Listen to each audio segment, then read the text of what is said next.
Well, guys, if you've been on this channel before, you probably subscribed for one of three reasons. I talked about the worst Pokemon that have ever been brought around, and I got like 200 subscribers from that. I talked about the best Pokemon, and I probably got another 200 subscribers from that. And then I talked about the ugliest Pokemon, and I got about 200 subscribers from that. I've been doing some stuff in the meantime that's gotten me another 200, and we're pushing for 1,000 right now.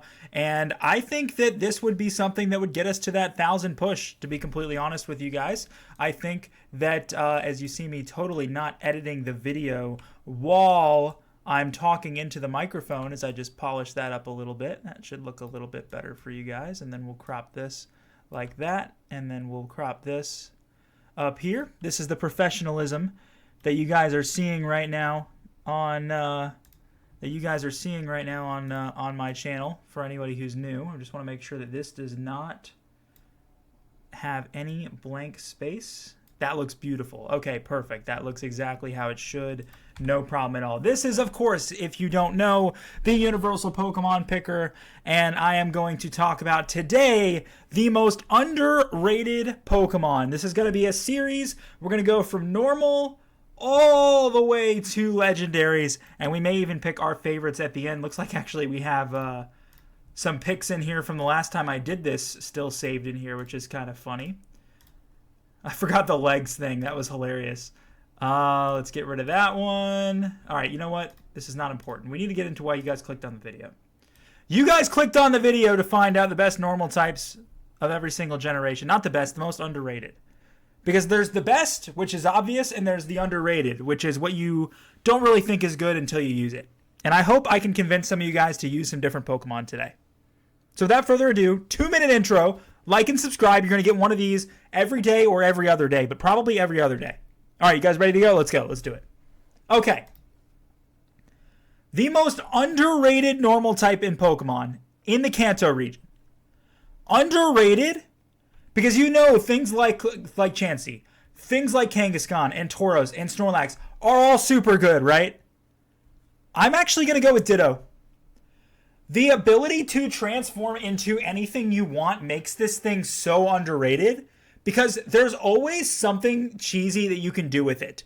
You can make sure that this thing is properly switched into a specific Pokemon in order to just straight up nullify it.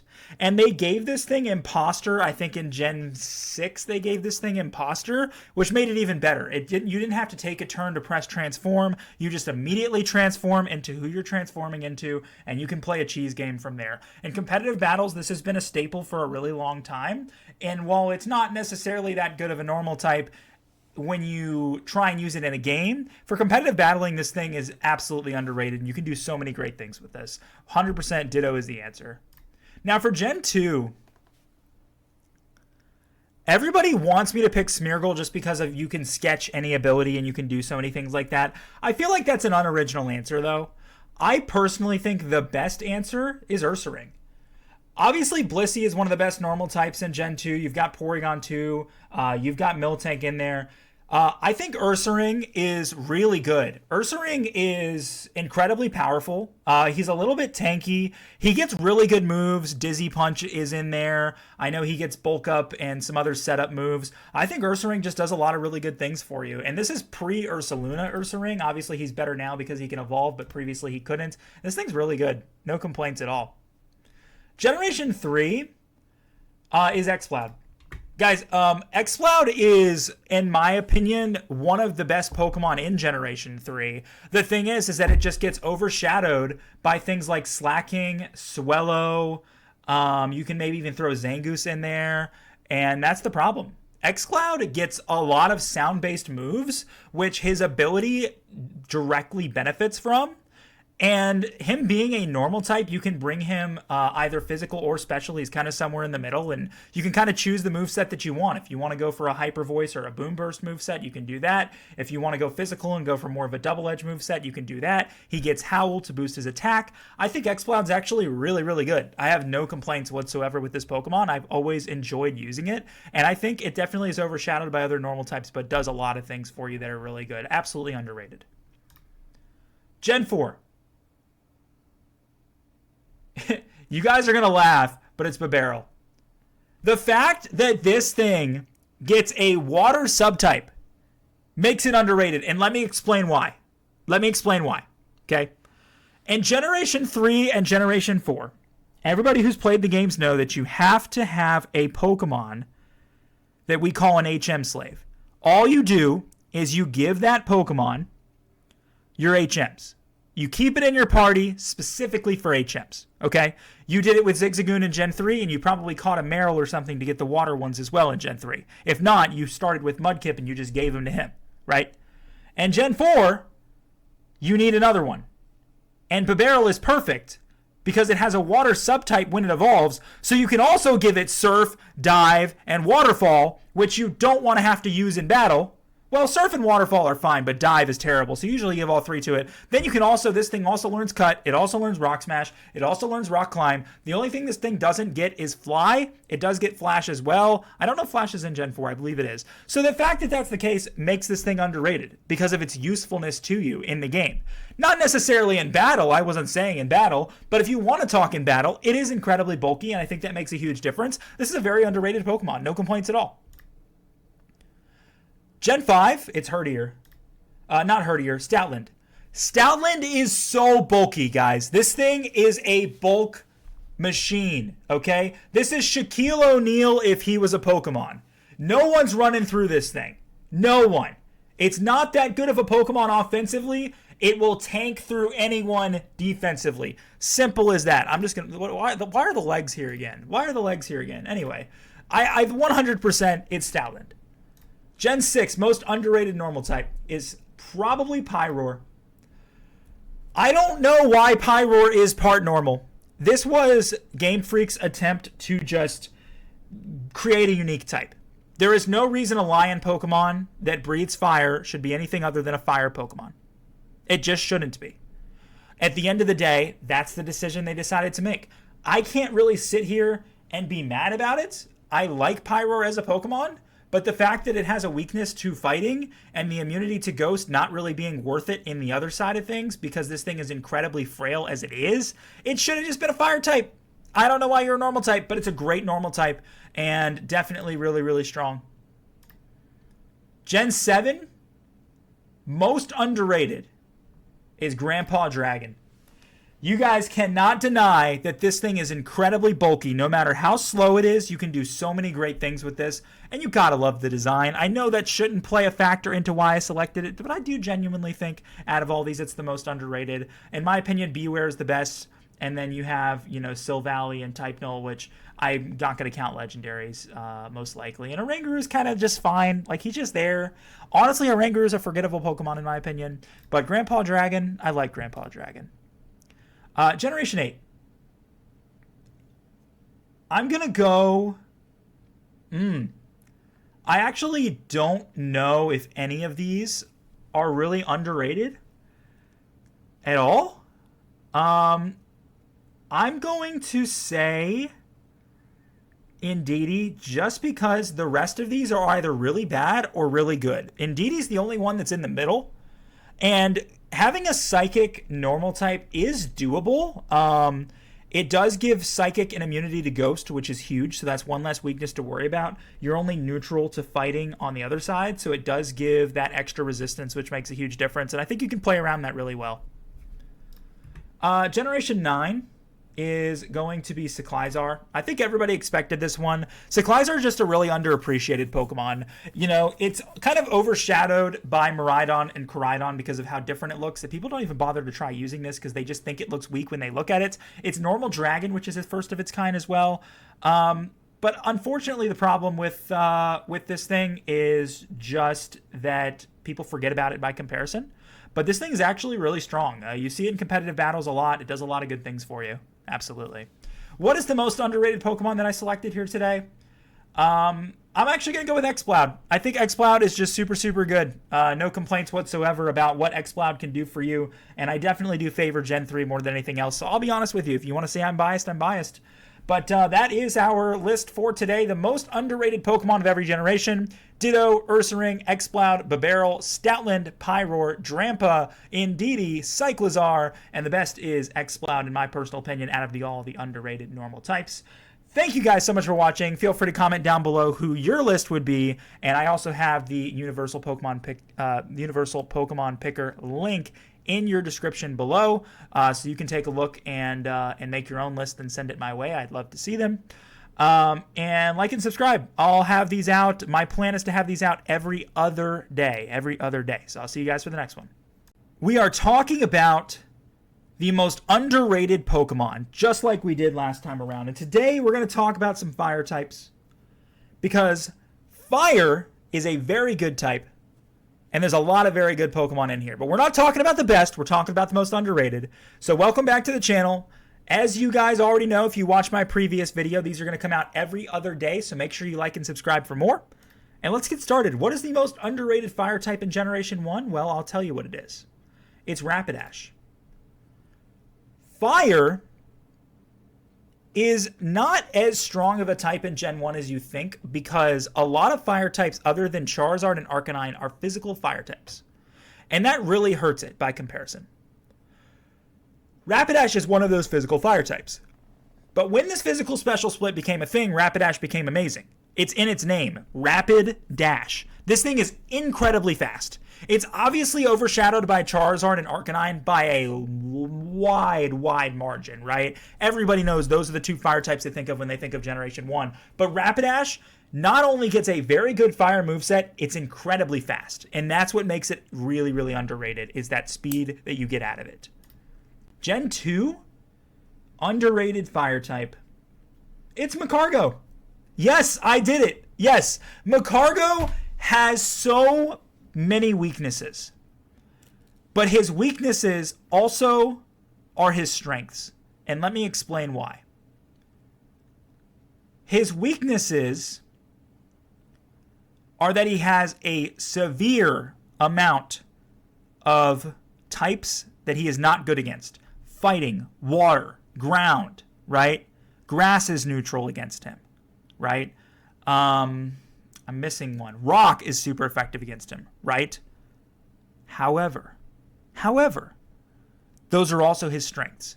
Fire Rock gives him so much offensive power. The only thing that Magcargo lacks is offensive statistics. But you can make this thing work for you. You can. It's slow. Put it in a Trick Room set, right? Put it in a Trick Room set. Give it a bunch of really strong moves that should one-shot. Put it in a Trick Room set. You can also use this thing to set up. It's a Stealth Rock user. You really couldn't. I don't know if it gets Shell Smash, but it probably does, considering it is a Shell Pokemon. So that's another option you have. So you can do some stuff with this guy, 100%. Most underrated Gen 3. Well, we don't have a whole lot of options. I'm going to go with Torkoal for sure. Obviously, Blaziken's the best. The thing with Torkoal is that it's incredibly bulky. There are two Pokemon, and then I think you guys are going to relate to this when I talk about my childhood. There are two Pokemon that I struggled to beat in my childhood. And they're both on my screen right now. Whitney's Miltank was impossible. And everybody who played Gold, Silver, Crystal for the first time, or maybe even Heart Gold, Soul Silver, although I don't think it was as hard in that game because the levels were a little bit better, had a hard time with that Miltank, right? In my personal opinion, Flannery's Torkoal is the same. It is so incredibly bulky, and it doesn't matter what you do, you can't take it down with brute force like you can with everything else. And when you are a kid playing the game, you don't use status moves. You don't use setup moves that boost your attack. You only use attacking moves. If you are a 12-year-old playing Pokemon, the only thing you're putting on your Pokemon are attacking-based moves. I have my 36, 38, 40 Blaziken spamming double kick on this Torkoal, and it doesn't die because it's so bulky. This thing is physically defensive, and that makes a huge difference for him. He gets smokescreen. He gets a lot of really good fire moves. You can use this thing into any physical attacker and live quite a few hits. Generation 4. Honestly, nothing but powerhouses. I can't even say that one is over or underrated or anything like that, but Magmar's the answer. I mean, Magmortar is, out of all of these, the only one I really can choose, right? Infernape's one of the best Pokemon ever. Heatran's a legendary. Rotom Heat is a legendary, not a legendary, a staple of competitive battling. So it's Magmortar. I can't really say anything else. He's just the most underrated by comparison because the rest of them are just way better than him, and there's nothing really else that I can say about it.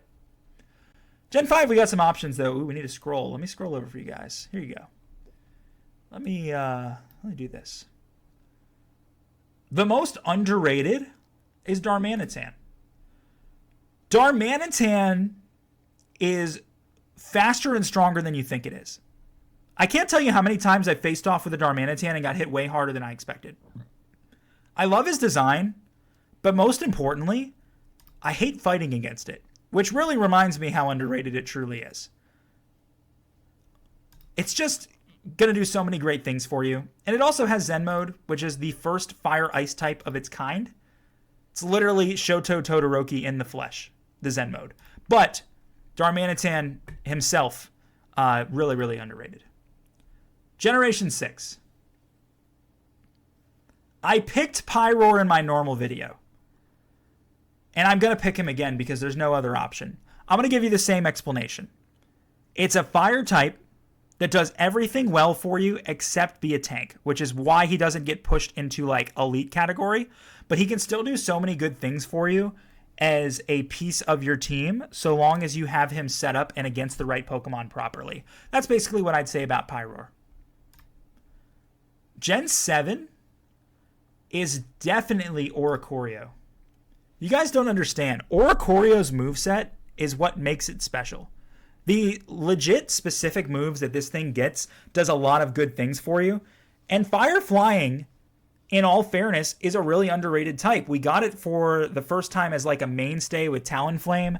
Obviously, Moltres had it too, but the problem was when Moltres was around is that Flying was mostly a physical type, so Moltres wasn't really that strong by comparison, having a special and a physical type paired up together. So this was the first time since the physical special split that they gave us a Fire Flying Pokemon, and they did a great job with it, and Talonflame. You know, they did it with both of them. They made a big difference. Now, the difference with Oricorio is it's actually more of a special Fire Flying, whereas Talonflame was a physical Fire Flying. But that also makes it underrated because they did a really good job with this thing's moveset and its ability as well. 100%. Generation 8. Yeah, it's Centiskorch. Centiskorch is a weird Pokemon because, again, its typing exposes it more than it helps it, right? But it does still give it a lot of offensive power. You guys know one thing, if you've played Pokemon for a long time, is that bug types were neglected for like 7 generations. And it wasn't until Gen 5 is when they started giving bug type a little bit more power. I believe that was the case. And then it was like Gen 7 when they really started focusing on bug types, which made Centiskorch really help here in Gen 8. And he really kind of took off from there. Generation 9. Oh, I forgot your name. I love this thing. Fire Grass typing. Fire Grass typing is so awesome, guys. It gives you so many immunities you didn't know you needed. Okay? The fire cancels out Grass's bug and poison immunity. The grass cancels out fire's water resistance, right? And it also makes you neutral to ground. It makes you neutral to rock. It gives him so many resistances. The biggest problem with this two-headed monster, unfortunately, is that he's just not very strong and very bulky at all. The typing was perfect. The statistics of this Pokemon just didn't work for him. Just didn't. Most underrated, though, it's Darmanitan. Yeah, it's Darmanitan. I mean, this thing can do so much more for you than you think it can until you actually use it yourself. That's the best explanation I have for you. So that is our list of the most underrated fire types in all of Pokemon. We've got Rapidash, Magcargo, Torkoal, Magmortar, Darmanitan, Pyroar, Oricorio, Centiskorch. Forgot your name. I want to call you Choodle, but that's the Gen 8 turtle guy who we might actually talk about in the next one in water. We'll see about that. And then Darmanitan. That's our list. Thank you guys so much for watching. I'll see you in the next one. All right. Let's make this simple. All right. We got to talk about some water types today. Not just any water types. The most underrated water types in all of Pokemon. I'm going to try really hard not to pick the same Pokemon twice. That's what I have to really focus on making sure I don't do, because I know I had a repeat in the last one, but that's okay. If you haven't watched the last video, what are you doing? Go to the description below, go to the playlist, watch the other ones. Anyway, let's get started. What's the most underrated water type in Generation 1? And there are a lot. Look at this list. Look at how many there are. This is nuts. This is nuts. It's Tentacruel. Listen here. Poison Water is a great type. But here's why it's a great type that you guys might not understand. It's a great type because of its offensive and defensive capabilities. Tentacruel is a special wall. Any special attack you throw at this thing, even a psychic special attack, which is super effective against, he will wall. He gets both screens, light screen and reflect. He gets every strong water move and every strong poison move you could ask for. He does so many great things for you. One of my personal favorite Pokemon. Gen 2. All right, I need to have a conversation with you guys about Lantern. I have been, and I've had friends tell me this, a Lantern hater. I have said that it's trash. I have said that it's useless. I have said that there is nothing to this at all. And then there was my most recent run in Pokemon Radical Red where I had a Lantern that did some work for me. I mean, this thing was unstoppable. He bulked everybody. His type combination was so great that he did so many excellent things for me. And you know what? I think I'm coming around on Lantern. I think it's definitely more underrated than I expected it to be before. And its typing is 90% of it. But on top of having that kind of typing, he's very bulky. He has a lot of HP. And he gets great moves because he has both really good offensive types. It just works really well for him. It comes together really, really well. Gen 3, it's Ludicolo. Ludicolo. Watercrass. First of its kind. Gives it a lot of resistances.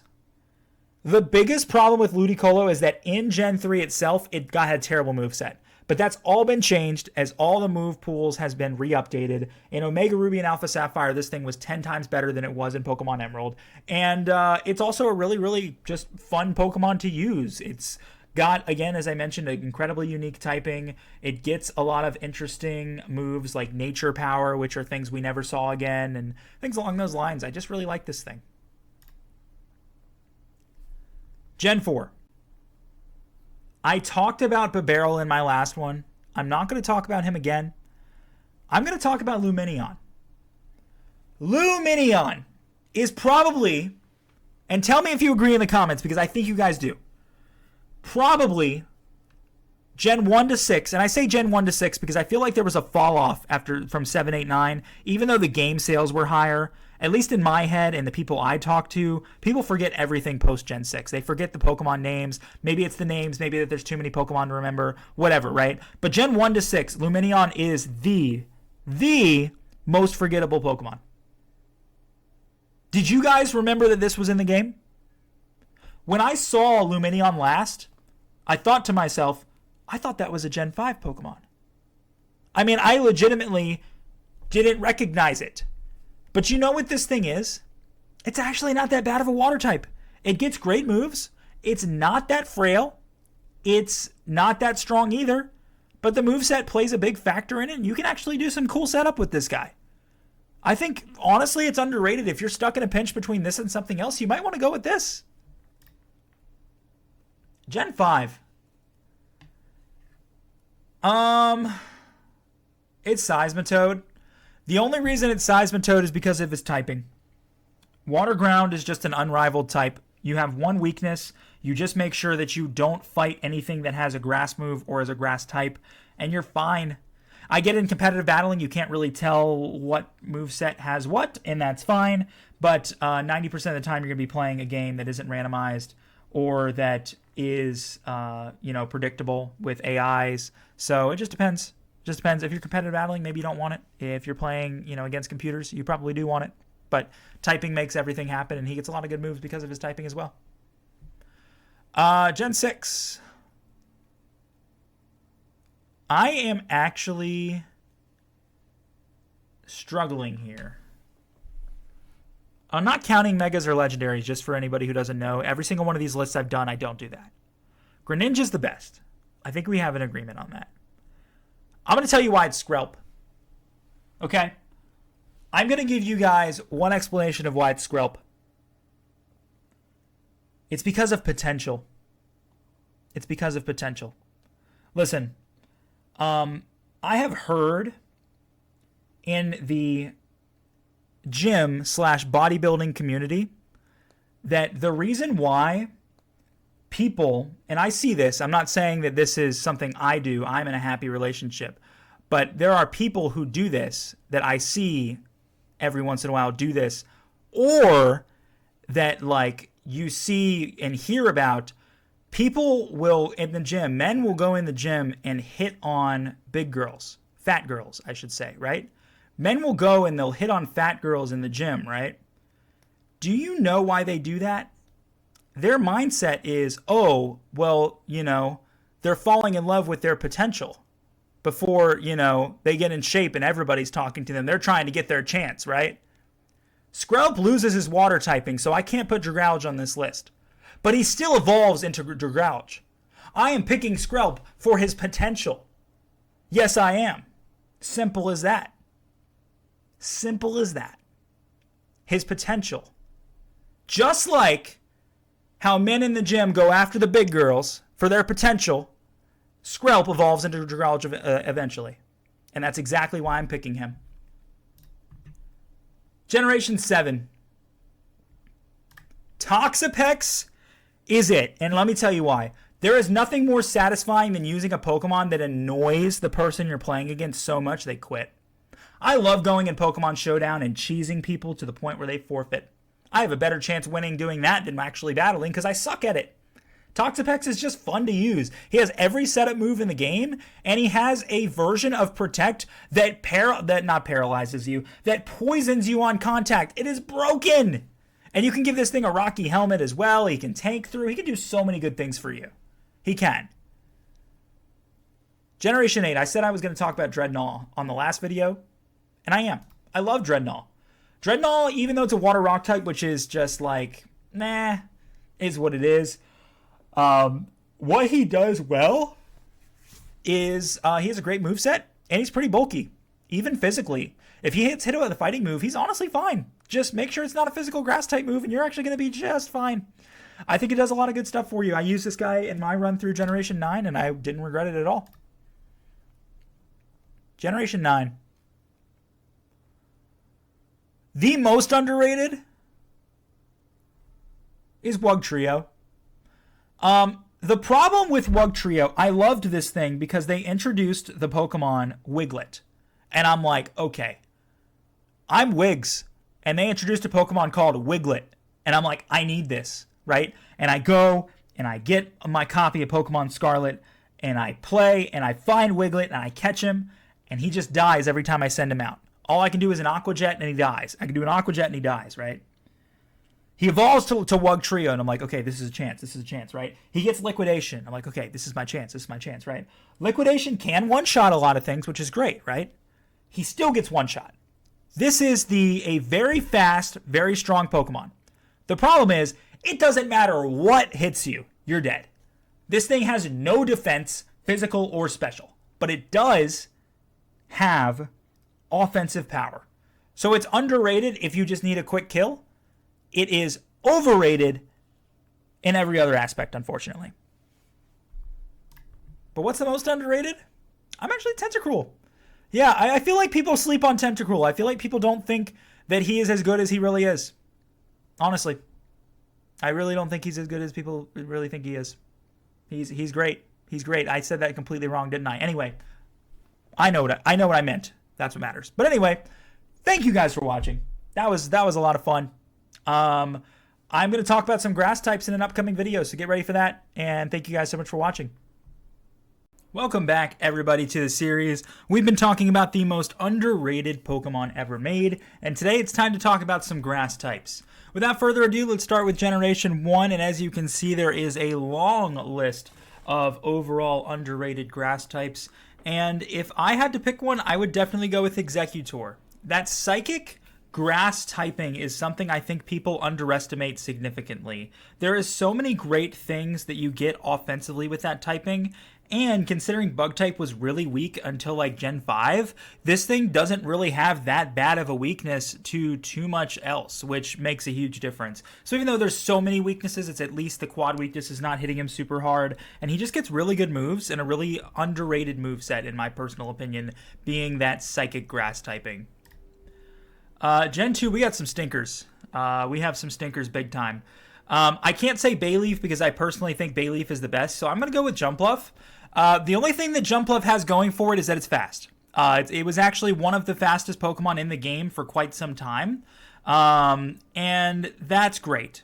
Unfortunately, its typing sucks and its moveset sucks. And it's so hard to evolve this thing because both Hoppip and Skiploom get terrible level up moves, and the Johto region, if you haven't played it, is very difficult to level up in, so that's part of the problem there. Gen 3. Out of all of these, I actually think Tropius is super underrated.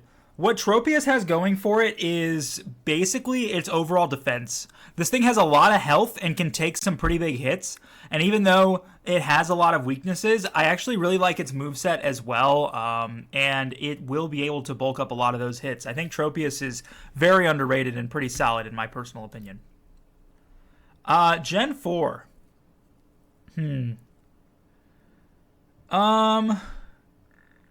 Let's have a chat about Tangrowth. Because here's the thing with Tangrowth, right? It's a Pokemon that a lot of people forgot exists. Because a lot of people forgot that Tangela existed. They did a great thing giving Tangela an evolution, and I'm glad that they did that. And I think Tangrowth was a really good upgrade to a rather unusable Pokemon. Unfortunately, I would consider it underrated more than I would consider it like the best, simply because of the fact that nobody knows what this thing is. Nobody remembers it, that Tangrowth is in the game. If you were given a spreadsheet and you were told, write every single Sinnoh Pokemon on there, you're not going to put Tangrowth in there. You're going to forget it existed. You're going to forget. Very forgotten Pokemon, unfortunately. Gen 5, it's Ferrothorn. No, it's not. No, I think Ferrothorn's actually probably one of the better ones. I'm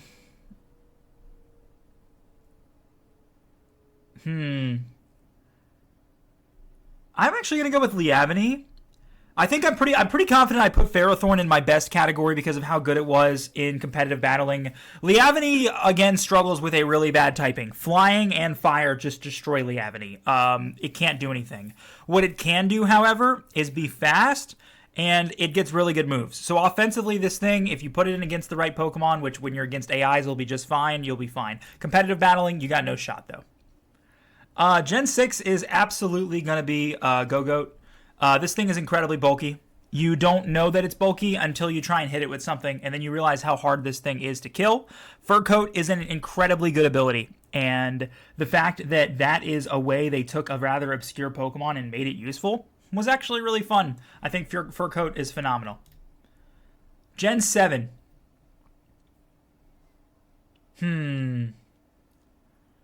So Decidueye is obviously the best. I'm actually going to go with Alolan Executor. I'm going to stick with Executor here. He gained Dragon typing on top of it. It gets some really, really good moves. I think it was called Dragon Hammer, I think is what it was called, that I heard was like a unique move to this guy as well. I think Alolan Executor, that's his name, is really, really strong. And while it's not the best, it's definitely underrated. And it's one a lot of people probably wouldn't use just based off its design. They just don't find it appealing. But hey, I did. Generation 8.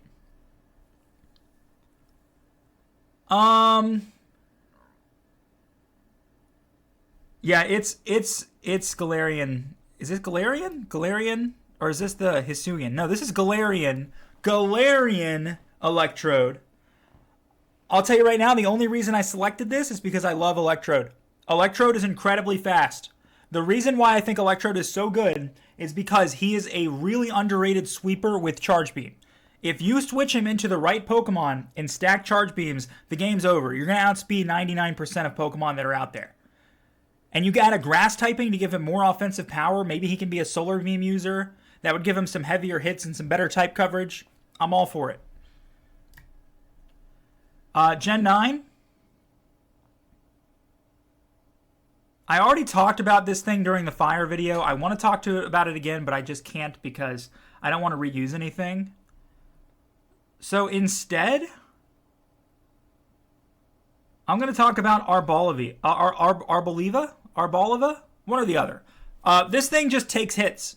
It takes hits. It's an obscure, forgotten Pokemon by comparison because looking at it right now, I don't remember if I even have used one more than one time. But I know that every single time a computer player had it, it took big hits. So we're going to go with it. What's the best, though? The most underrated grass type in all of Pokemon? It's Go-Goat. This thing with Fur Coat, man. Fur Coat is just too good. There's nothing more you can say about it. Fur Coat is a broken ability. And there's so much more you can do with Fur Coat than you can with any of these other Pokemon. So that's my list. Hope you guys enjoyed it. We're going to talk about some electric types in the next video, so be on the lookout for that. And make sure you are subscribed so you don't miss out. Before we get started with today's video, I want to say one thing and one thing only. There are a lot of people watching these videos that are not subscribed. What are you doing? You don't have to turn notifications on if you don't want to be spammed with notifications, but at least let me know that you're there. If you're not going to sub, at least like and comment. I mean, give me a little bit of something there, all right? Just a little bit of something, all right? Let's talk about some underrated electric types. I think for sure there's going to be some interesting ones because this is one of my overall favorite Pokemon typings. So let's see how this goes. And for Generation 1, I want it to be Electrode, but I'm not going to go with Electrode because I'm pretty sure I selected him as the best. I'm going to go with Raichu. Every single person knows who grew up with Pokemon how ridiculously difficult Raichu was to kill on Lieutenant Surge's team. You just couldn't kill the thing. It doesn't matter what you did, you couldn't do it. You tried and tried and tried, it was just too strong. Raichu is a very good Pokemon, and a lot of people, because they like the show so much, stick with Pikachu and don't evolve it to a Raichu. You also, I don't believe, get a Thunderstone until later in the game, I think till like the 4th gym, so you just kind of, you don't get one for a while, but Raichu does a lot of really good things for you and is definitely incredibly underrated. Gen 2. So here's an interesting situation. I said I didn't want to pick repeats, but I literally don't have a choice. Ampharos is the best. Legendaries don't count, and I'm not picking Elekid or Pichu. Makes no sense. So it's Lantern, guys. It's Lantern. Just recently, I had a Radical Red run, and I say recently as if it wasn't like a month ago for the people watching this video. But anyway, it was recent for the person recording this because I like to just bulk these and schedule them, and then kind of go from there. This Lantern here is bulkier than you think it is. Like, the thing with Lantern is that it can take hits that you don't think it can take. And on top of that, what it also does for you is gets really balanced moves in its moveset. Like, I generally think this does a lot of really good stuff for you, both offensively and defensively, even if its offensive power is limited. Oh my gosh. I'm going to go with Plusle. Here's why I'm going with Plusle. Minun is more defensive. Plusle is more offensive. Both of these Pokemon are trash. They are trash. They only work when in double battles with each other, but even then they're not strong enough. But regardless of that mindset, you can still do something with Plusle because of its attack stat. It gets Encore. It gets all of the good electric moves. You can do something with that. But Minun, you can't do anything. And again, Manectric obviously would be the best one, but this is not a best list. This is most underrated, so you can't select the best. You can't select the best. You have to select the most underrated. Gen 4. This is quite obviously Pachirisu. A lot of people actually told me when I said some terrible things about Pachirisu, a lot of people informed me in the comments that when Gen 4 was out, Pachirisu was one of the best competitive Pokemon in the game. So I researched, and I saw what this thing could do. And while it's not the best, it's pretty impressive. For Gen 5, I think the obvious answer here, when you look at everything available, has got to be Zebstrika. Like, when you really look at everything that's available, this is a perfect example of a time when physical electric types finally became relevant, and Zebstrika did that for you. 100%. Generation 6. Okay, so obviously we have Heliolisk, we have Dedenne, and we have a bunch of variants, which I'm not counting as part of this list. They're going to be part of the gimmick form list. Meaning, I guess it's Dedenne, because I feel like Heliolisk is a better Pokemon, and Dedenne is at least a Nuzzle user, and it's part Fairy. So, you know, do what you want with it. There's nothing else you can do about it.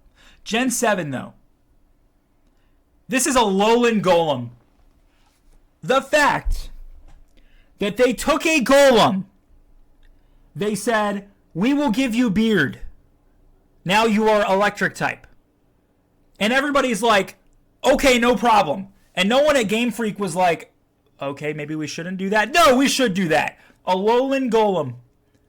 Electric type. Electric. Honestly, can't even complain because it's a rock electric, which was the first of its kind and was really, really cool. And while this thing is incredibly slow, it's really strong offensively and has 2 really good offensive types. I can't complain. Alolan Golem. Generation 8.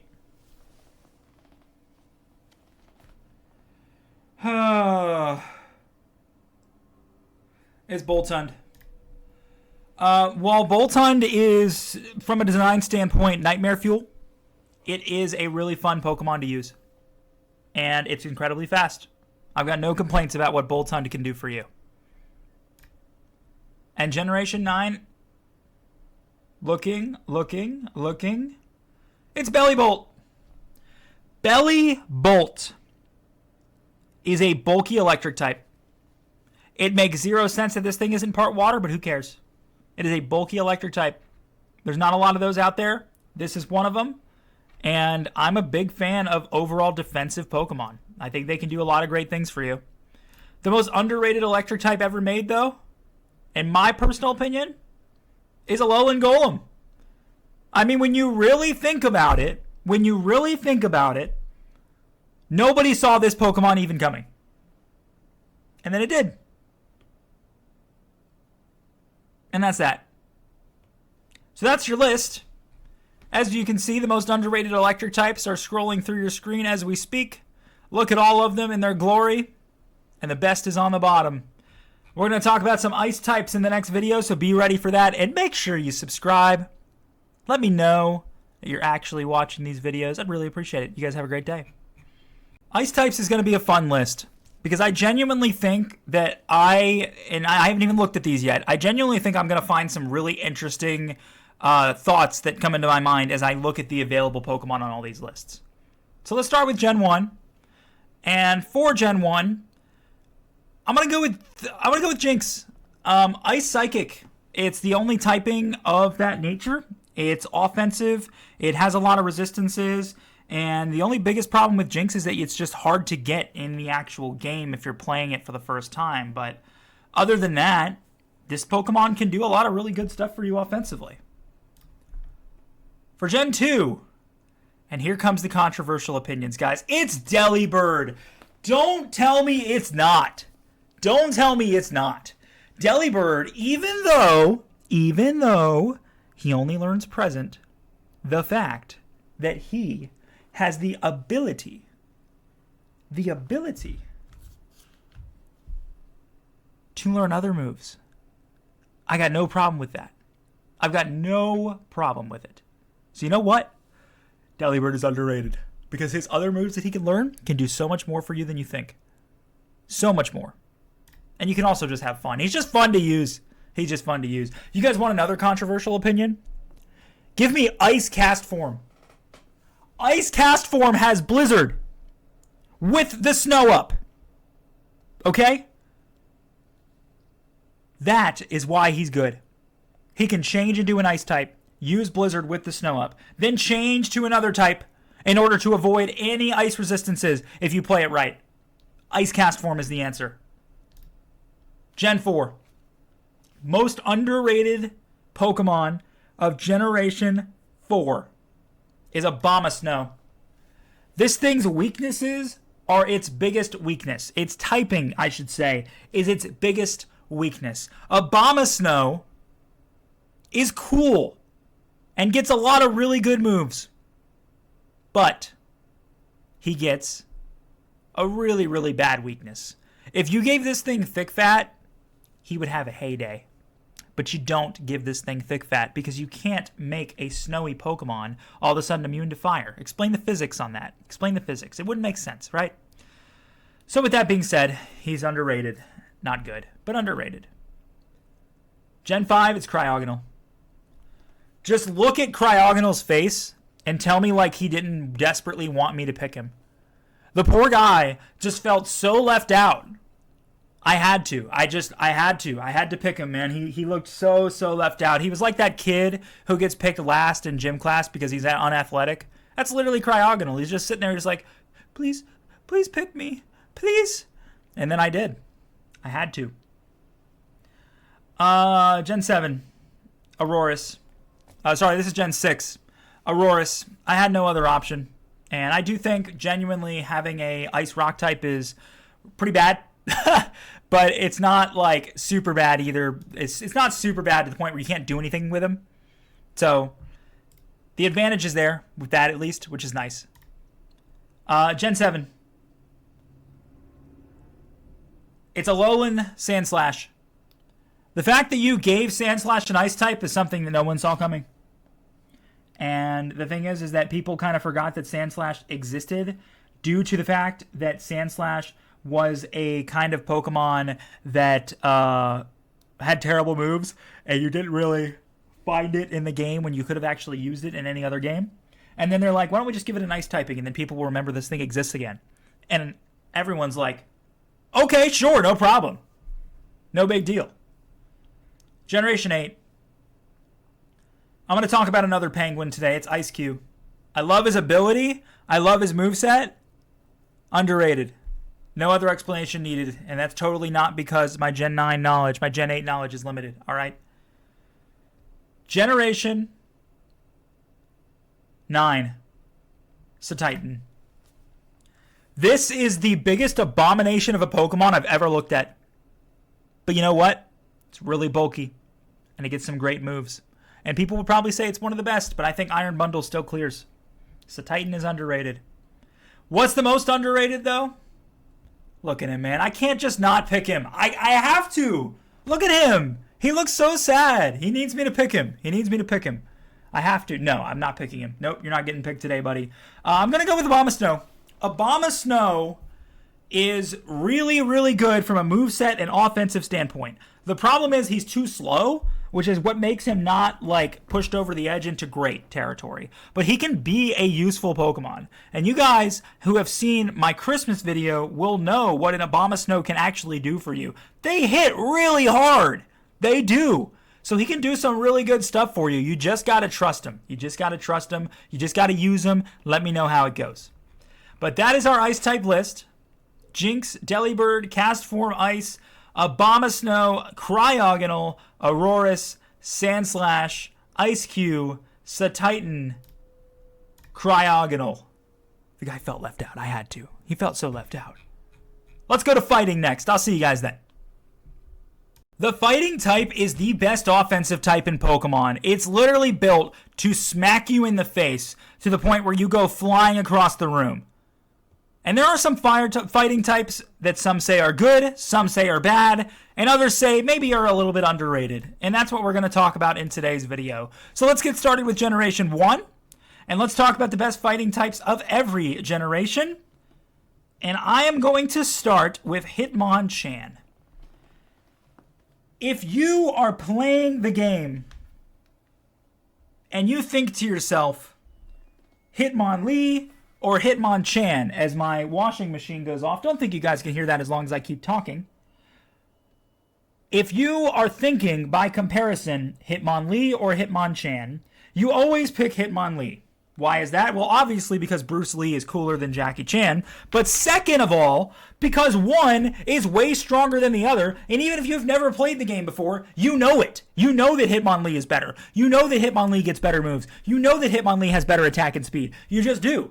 And then you forget that Hitmonchan exists. Did you know that Hitmonchan learns all of the elemental punches via level up? Plus Mach Punch as a priority. He gets just about every punching move that exists because that's what he uses to attack with. This thing is stronger than you think it is. And even though I would never in a Gen 1 playthrough, given the choice between the two of these, would ever pick this over Hitmonlee, I would still pick it over any other fighting type. I would. It's an underrated Pokemon. Gen 2, the answer is obviously Hitmontop because Heracross is broken and everybody knows how good Heracross is. Hitmontop, on the other hand, I guess is underrated because it's in second place. But give Hitmontop some credit. Rolling Kick is a really cool ability. He gets Triple Kick. It was the first of its kind. He gets a lot of cool stuff. And I like his design. So I got no complaints. Gen 3. If you've ever used a Hariyama, you know exactly the reason why I'm picking this. This thing has so much health. This guy is so fat, he has like 300 base HP. Like a level 20 Hariyama will take a wing attack to the face, and he might die in one hit, but it'll take a really long time for that health bar to go down. The only fatter Pokemon is Blissey. This guy is a fat boy. Gen 4. Gallade. Psychic fighting. It had been done before, but never in this capacity. The only time it was done before that was Medicham, and nobody liked Medicham because it was a special attacker, or actually I think it was a mixed attacker, which was part of the problem. If you're a mixed attacker and a generation, which was Generation 3, that did not necessarily allow you to properly use your physical and special attacks because it was based off type, you were kind of in a bad spot. And then Gallade popped up right when nobody needed it, right when nobody thought it was coming. We get Gallade, and they do it perfectly. Gallade is an excellent Pokemon. Psychic fighting done right. Gen 5 is Throw. Throw, just like Hariyama, is thick. He has a lot of HP. However, unlike Hariyama, he's strong too. He has Circle Throw, which is an automatic critical hit move, which you can use really, really well with certain items. It'll help a ton. He gets all kinds of different flinching moves like Fake Out. I think he gets Knockoff as well. The only thing that's holding Throw back is his overall speed. Everything else, he works really well with. Gen 6 is Hawlucha. Hawlucha is a really cool Pokemon. It's one of my favorites to use. What holds Hawlucha back is the other fighting types that beat it out by comparison in Gen 6, including ones that can Mega Evolve. And he'll just never beat them. Is he a cool Pokemon though? Yeah. Is he unfortunately stuck till late in the game so a lot of people forgot he exists? Also yes. Gen 7. It's Beware. Normal fighting sucks. It sucks that that's the typing Beware got stuck with, but what doesn't suck is how bulky this thing is and how many great moves he gets. This thing, offensively, will tear you into pieces, and defensively, will stand there like a stone wall, and no one can stop you. Generation 8.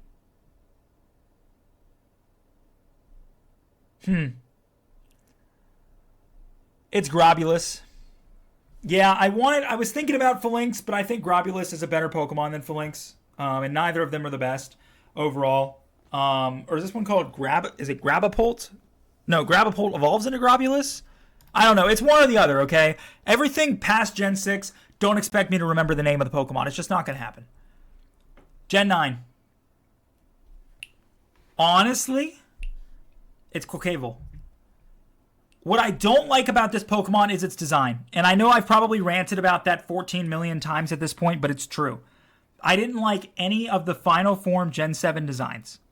They were one thing as starters. They were a completely different thing as Final Forms. Nothing against the art team. I'm sure that they were given a theme to go off of and went for it. I just don't think it was done quite as well as they could have. But is Quaquaval a pretty good Pokemon? Yeah, it's just not as good as a lot of other stuff, including Palmont, including Annihilate. I mean, maybe you could put, I don't remember your name, Flapple? No. What is this thing? Flamigo in there? But no, I don't think Flamigo is good enough. Most underrated, though. Most underrated. Give me Hitmonchan. I based this reasoning off of how long it took me to talk about Hitmonchan. That was the reasoning I based it off of. With how long it took me to make an explanation on Hitmonchan and how perfect and precise it was, that's why I picked him, because I didn't know who else to pick. And you know what? It's my list, so if you guys get mad about it, you can go in the comments down below and let me know how angry you are about it. Go ahead, right now. I'll give you a minute. You can comment. I'll give you a minute. Okay, now that you're done doing that, we're going to do some poison types in the next video. Thank you so much for watching, and make sure you're subscribed. I'll see you then.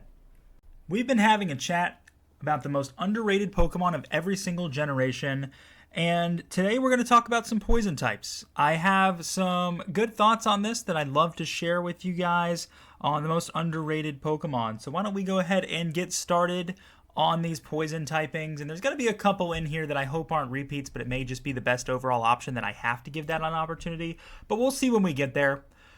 For Gen 1, though, when we're talking underrated poison typing, I honestly have to give the nod here to Weezing. Weezing, case in point, is really, really strong. What this thing does is it's not just bulky, but it gets incredible moves. It's a smokescreen user, and if you've ever played against an AI with smokescreen, you know what that thing does for you. He has smog. He has every powerful poison move you could ask for. Weezing does a lot of things for you that you really wouldn't expect it to do, but it does. But it does. Generation 2. We have some poison types here. And the answer, honestly, Crobat's obviously the best. So we can't put Crobat in here. This is an underrated video. We did the best, and you guys can look in the channel and find that any other time you want to. But if we're talking underrated, I'm going to give it to Quillfish, because Aridos shouldn't be a Pokemon, and it's as simple as that. Move on. Gen 3, it's Swalot. Listen, Swalot is so good. He gets Amnesia, and you can also build a stockpiling set with him. So you can do a stockpile set, Amnesia. You can make this thing a bulky wall. He gets Toxic and every other good poison move that you can ask for. And if you just set up a stockpile set on him, he's unkillable completely. Swalot is really, really good. For Gen 4, it's Skuntank. Skuntank has one weakness. If you play this thing right, you have one weakness to ground, and that is it. Its offensive power, terrible. Its defensive power, not the best. But if you switch this into the right Pokemon, you are all good. One weakness to ground, that is it. Skuntank will do a lot of great things for you. Gen 5.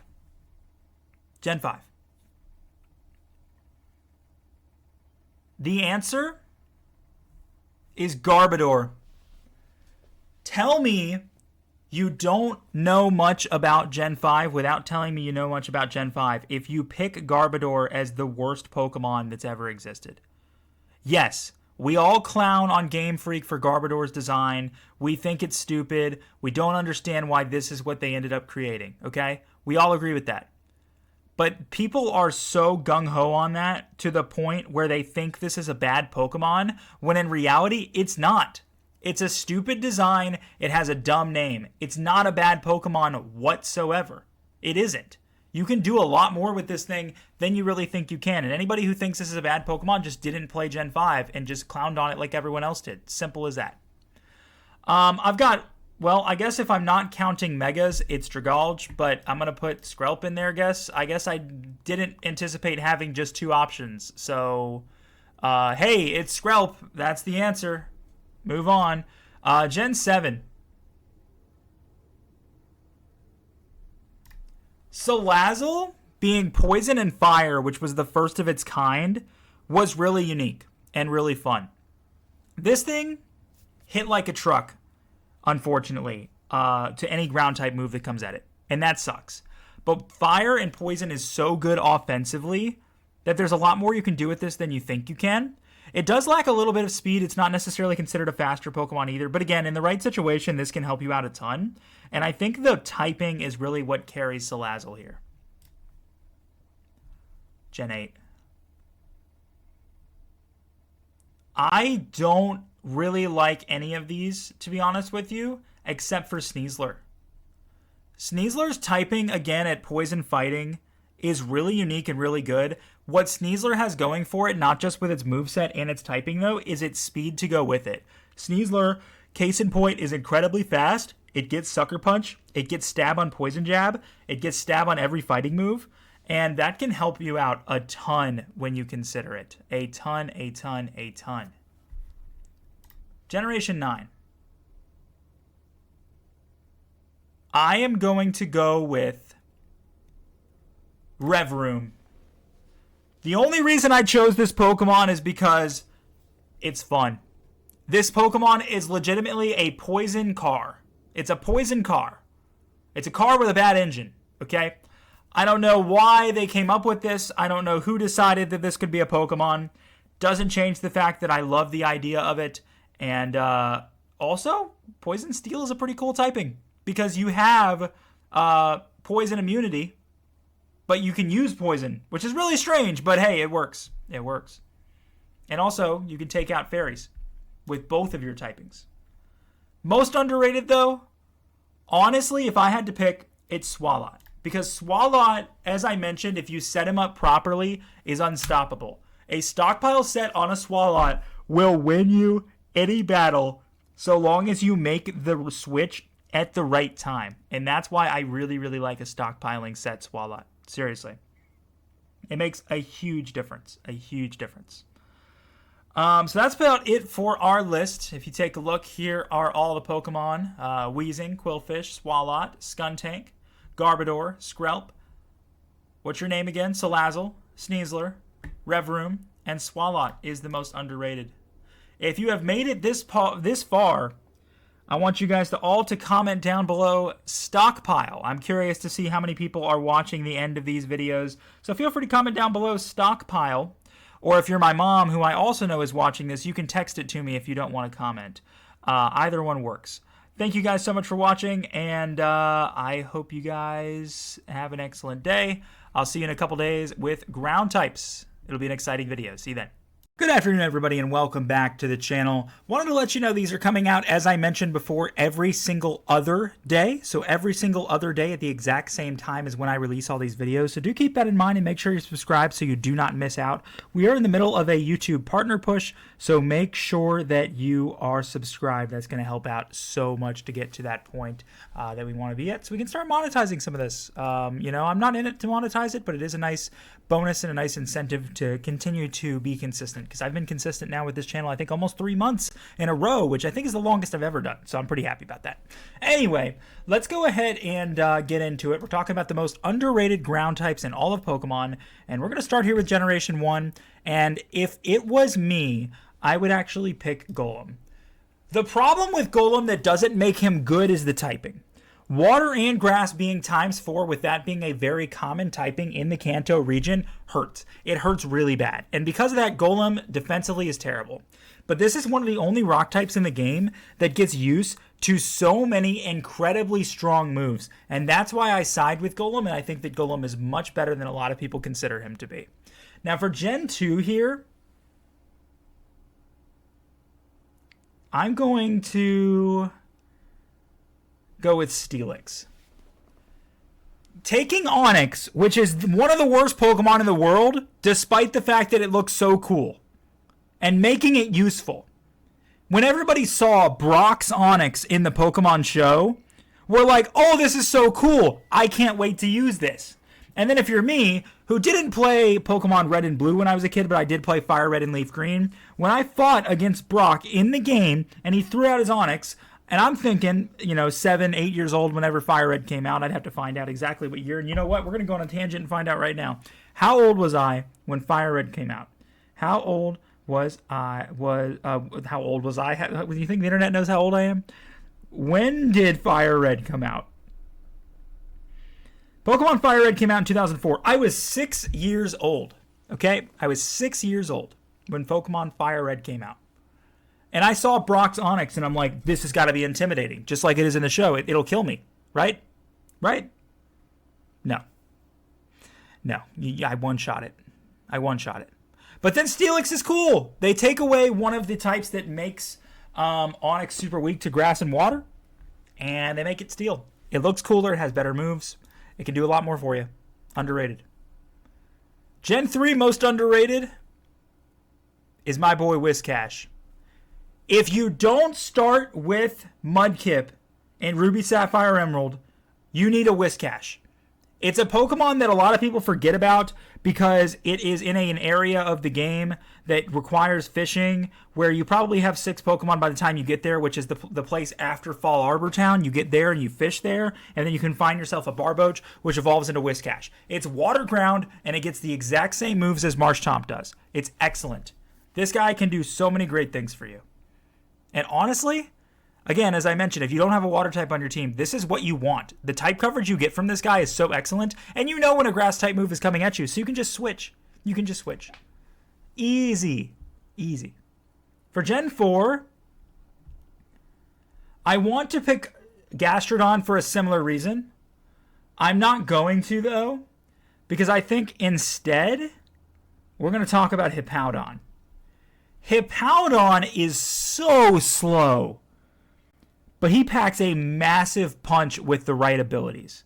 And he gets every single strong ground move that you can think of. Unfortunately, Sinnoh doesn't have a lot of strong ground types, so this is probably kind of your best middle-of-the-road option.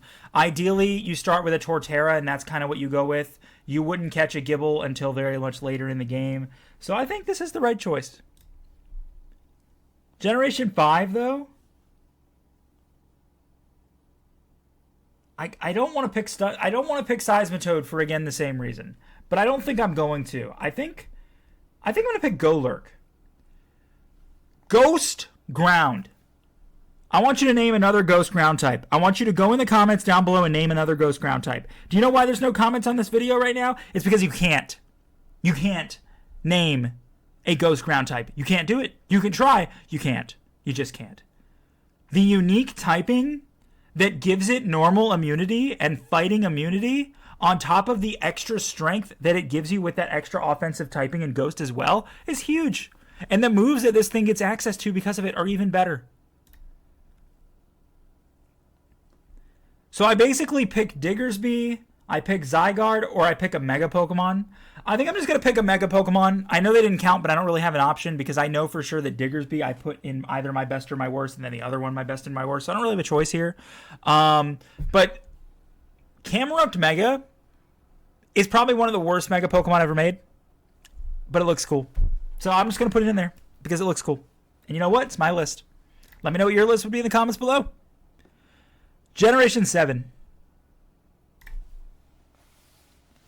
Alolan Dugtrio is Dugtrio with, wait for it, Wigs on. Yes, when I saw this thing, I thought I have to have this. Okay, that's done with the tangent now. What's the actual answer? Well, it's Palossand. Ghost, it's literally Ghost and Ground.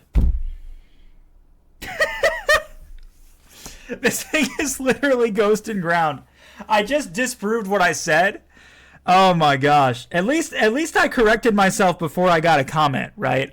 At least I corrected myself before I got a comment. This thing is literally Ghost Ground. But Golurk was the first one, okay? Golurk was the first one, okay? So I have that much going for me. But yeah, Ghost and Ground, same reason I talked about Golurk. This thing's a little bit faster and it has a really good ability. I believe it's immune to water, which is really cool because it's sand, and sand just absorbs water. So I think that's super, super helpful as well. Generation 8, though. Give me Ursaluna. I like the Blood Moon form of Ursaluna better, but I still think the base form is super strong. This was an evolution that nobody asked for, but everybody loved.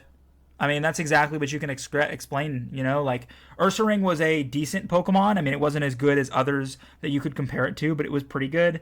I mean, to see Teddy Ursa go up to Ursaring was something nobody expected. And it was pretty strong. And then they're like, you know what? Why don't we give it another one? Nobody asked for it, but we all were pretty happy about the design and what it was as a Pokemon. It was super strong. Gen 9, though?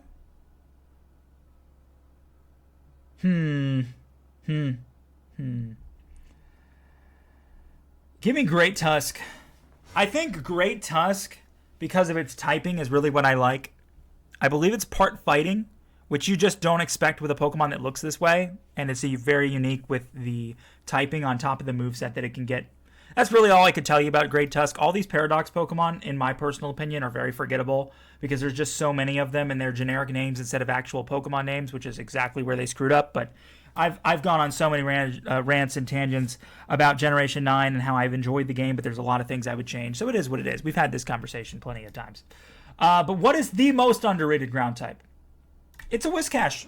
I just think the moveset that you get, on top of the fact that his typing has one weakness, does so many great things for you. And you really, just because of how obscure this Pokemon is in just about every game he's in, a lot of people don't use him. Like, I can tell you where this thing is in Ruby, Sapphire, and Emerald. It is in the route before Mount Moon when you enter from the north side, not the south side. You enter from the Fall Arbor Town side. It is that Mount Moon that you can fish in that route and catch it. If you asked me where this was in any other Pokemon game, couldn't tell you. I think they just hide it and they make it obscure because it is a fishing Pokemon and they make it fishing only. That's part of the problem. But beyond that, great Pokemon. So that would be my list. Comment down below. Let me know what your list is. Make sure you're subscribed. Going for Partner Push. Pushing for 1,000. If we don't have it by the time this video is out, hopefully we will have it soon. So make sure you're subscribed. Thank you guys very much. And I will see you for some flying types next. We're going to talk about some flying types. We're going to talk about the most underrated? Oh, the underrated ones. I don't think I've done an overrated list. I think I could say some really bad things about a lot of Pokemon in an overrated list, but I feel like that'd be similar to my worst list, so maybe I shouldn't do that. Anyway, welcome back to the channel. If you're new, make sure you're subscribed. We are pushing for 1,000 subscribers today, and we're going to talk about the most underrated flying types in all of Pokemon. And in Generation 1, there is one answer and one answer only, and it's Scyther. Yeah, I think a lot of people forget that Scyther is a flying type, but I think a lot of people, just because they love Scizor so much, forget that Scyther is a Pokemon they can even use. Because you have to understand that if you're playing a Pokemon game solo, the chances of you even getting a Scizor, if there's not a wild one, is incredibly low. So you have to get used to having Scyther, and you have to like this Pokemon. It gets great moves. And if we're talking about not Gen 1, but actual, Gen 5 on, when bug types were actually a type and not just some filler Pokemon that everybody thought was silly, this thing's great. I really like this thing. It's super strong. It's fast. It does a lot of good things for you. Even though Scizor is better, Scyther is still pretty good. Generation 2. For Generation 2, it's Delibird. No, guys, it's obviously not Delibird. It's Jumpluff. Jumpluff is really fast. That's what it has going for it, is straight speed. I think I did. Did I do this one in my grass types video? Oh, no, I did, didn't I? Okay, let's go Mantine. Because I think Mantine is a Pokemon that a lot of people don't use because it doesn't evolve.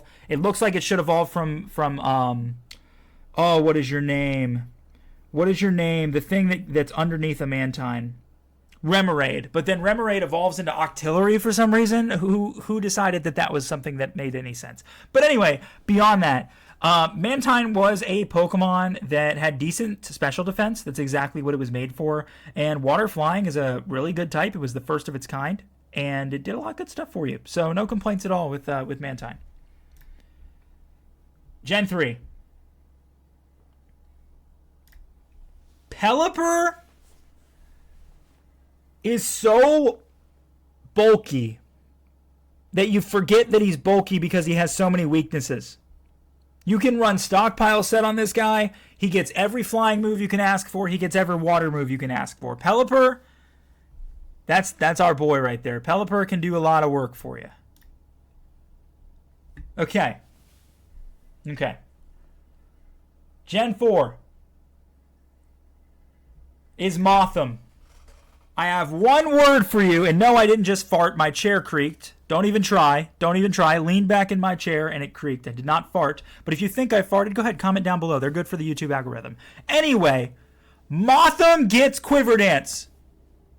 Okay, that's all I have to say. Moving on. Gen 5.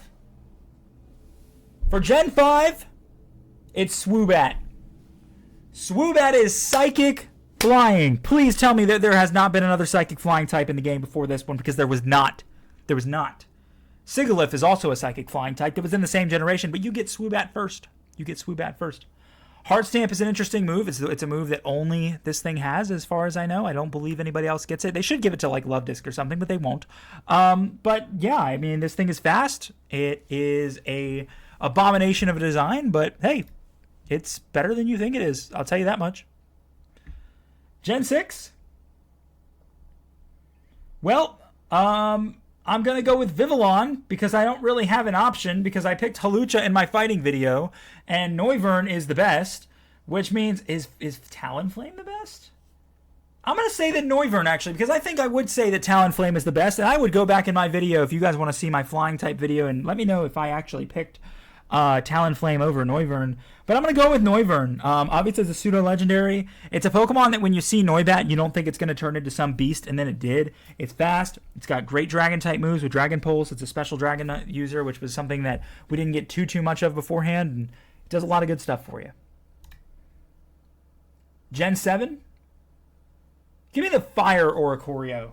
I think Fire Flying was a type that obviously was super popular with Charizard, but then we never got it again. And then we got Talonflame, and then we got Oricorio. And out of the three, obviously Oricorio is the weakest, but I like its ability, and I like its moveset as well. So I really can't complain. I mean, I feel like there are worse things you could use if you decide you just like the design of this Pokemon. It'll do some good things for you. Oh, there's some Nightmare Fuel on this list. Yep. Well, the only answer I can really do is this one, and I'm already forgetting your name. Oh my gosh, what's your name? Ducklet? No. Swanna? Swanna? No. No, what is your name? Oh, I know your name. I fight you in Radical Red all the time. Or is that Swanna? Or Ducklet? Oh no, I'm looking it up. I'm literally doing this while the video is on. I have zero problem with this. At all. Hang on a second. Gen 9 Pokedex. I looked this stuff up on my phone because I don't want to screw up the capture on my screen. Yeah, this is just what we do, guys. This is at its core. This is Gen 8. Hold on. Generation 8. This is at its core what we do on this channel. And anybody subscribed who I see comment a lot knows exactly what I'm doing. And I guess I just won't change my ways. Okay. Looking for him. Cramorant, that's him. Cramorant. I picked him for the same reason I picked Pelipper. He's a water flying type. That's it. It doesn't need to be that complicated. Gen 9? 9. Give me the Stork guy. Bombardier. I picked you because of your name. Not even gonna joke. I picked you because of your name. I do like the design. I think it's cool. It's a Stork Pokemon. It is pretty strong in the right situation, and it's called Bombardier, and that's the coolest name you could have came up with. What's the most underrated, though? It's Scyther. I think people just forget that it exists because of Scizor, and they don't realize that base Scyther was actually really good, and Scizor was just a bonus. It wasn't a necessity. It was a bonus. And it also kind of got you away from using Bug-type moves because in Gen 1 that just didn't exist outside of Megahorn, so you didn't really have much of an option, so that's where you're at. So that's the list. Thank you very much for watching. We have some psychic types we got to talk about soon, and I hope you guys enjoy it. And if you made it this far, comment fart. I hope the YouTube algorithm, or not the YouTube algorithm, I hope the YouTube censor system doesn't stop you from writing the word fart, but please do it. I would love that. I think it would be hilarious for anyone who didn't watch it to wonder why that's in the comments. So let's do that. I'll see you guys then. We just talked about some flying types in the last video. Everybody commented fart on the bottom of it, and I thought it was hilarious. So I want everybody to go back to the flying type video for me and comment fart as well. I want all the farts to be on the bottom of that. Don't ask me why. You had to have been there to understand it. But if you didn't watch the entirety of the last video and you didn't comment fart on the flying type video, do it again. Anyway, for Psychic, we're going to talk about the best Psychic type Pokemons. No, we're not. We're not talking about the best. We're talking about the most underrated Psychic type Pokemon. That's what we clicked in here for. That's what we clicked in here to study and discover. And that's what we're going to do. And for Generation 1, it's slow. It's slow, bro.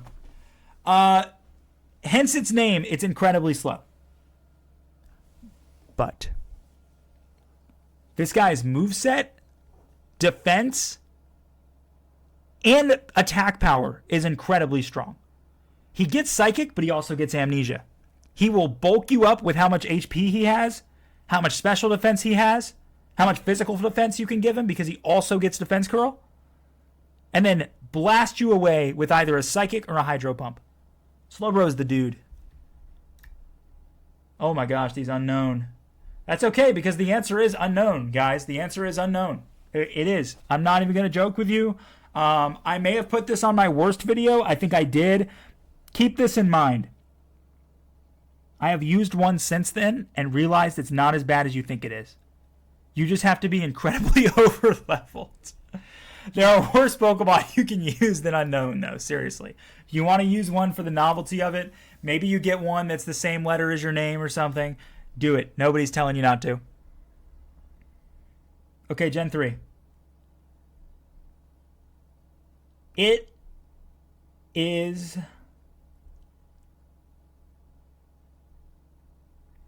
Solrock. That's Lunatone. Solrock! Solrock is better than Lunatone, everybody knows. Don't worry about their base stats. Don't worry about the fact that they get most of the same moves. Solrock gets Morning Sun to heal himself up. He gets Sunny Day with Solar Beam and a bunch of Psychic moves. Lunatone gets Moonlight to do anything with, but he doesn't get to utilize the weather for any other big abilities. That's the difference between the two, and that's why Solrock is better. Gen 4 is Bronzong. This thing is a tank. Don't expect this thing to blast away people with Psychic. It's not what it's there for. You can do that, but don't even try. What this thing really wants to do is set up screens, maybe spikes, and then go from there. That's the objective here of Bronzong, and that's exactly what it's going to be doing for you. Very good Pokemon. You should be pretty happy with it. Gen 5, though, I could talk about Swoobat again. At this point, I think we're going to talk about Gothorita. It's a Psychic type, and it's one nobody ever talks about, and that's the only reason I put it on this list. All right, moving on. Generation 6. Okay, I guess it has to be you. And I'm going to sit here for a second and trying to remember what your name is. You evolved from Esper. You're Masquerada. No, Masquerada is the Gen 9 Grass Starter Final Evolution. What is your name? I thought I knew Gen 6 at least by the back of my hand, but this is such a forgotten Pokemon because nobody likes it. Does anybody like this Pokemon? Does anyone voluntarily say, ooh, I want to go catch one of those? No, right? I'm not crazy, am I? All right, let's find out what your name is. I'm going to remember it when I see it. Meowstic. Yeah, Meowstic is the name. It evolves from Esper, and then it has a male and a female form, which are what these are. Meowstic is a very forgotten Pokemon, and that's really all I can tell you about it. It just isn't the worst. I think you can still use this over, like, anything else. I feel like I probably put this in my worst list, didn't I? It is what it is. Next one. Gen 7. Underrated? Give me another Oricorio. Give me the Psychic Hula Dancing Oricorio. I think that this, just like the Fire one, Psychic Flying is a really cool type. Oricorios get great abilities and great movesets. I really can't complain at all. This thing reminds me, you know what this thing is? This thing is one of the guys from Mario Sunshine. The Delfino Plaza guys. What are their names? Those guys with the long noses, and they're like doing their little dances.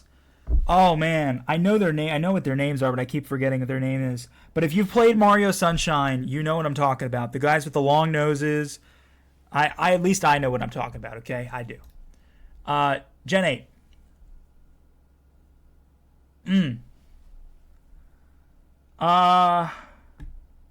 Give me Mr. Rime. I don't think people talk about Mr. Rime. I think it's another one that people are like, I don't know why they added this. They didn't need to, but he's pretty good because he is. Mr. Rime is kind of cool. They went from a general mime with Mr. Mime into Charlie Chaplin, which I thought was a really cool design. And he's just Mr. Mime, but better. Like, that's exactly how you can describe him. A lot of people didn't use Mr. Mime past Gen 1 because other stuff was available, but this guy, yeah, he can do some good stuff for you. And for Gen 9, actually, it's the Psychic Dung Beetle. Yep. It's the Dung Beetle who created Magic Dung, and now he's holding it up to the sky like he's proud of his creation. And he's also gotten old. Look at him. Look at him right now. Look at this. Look at him.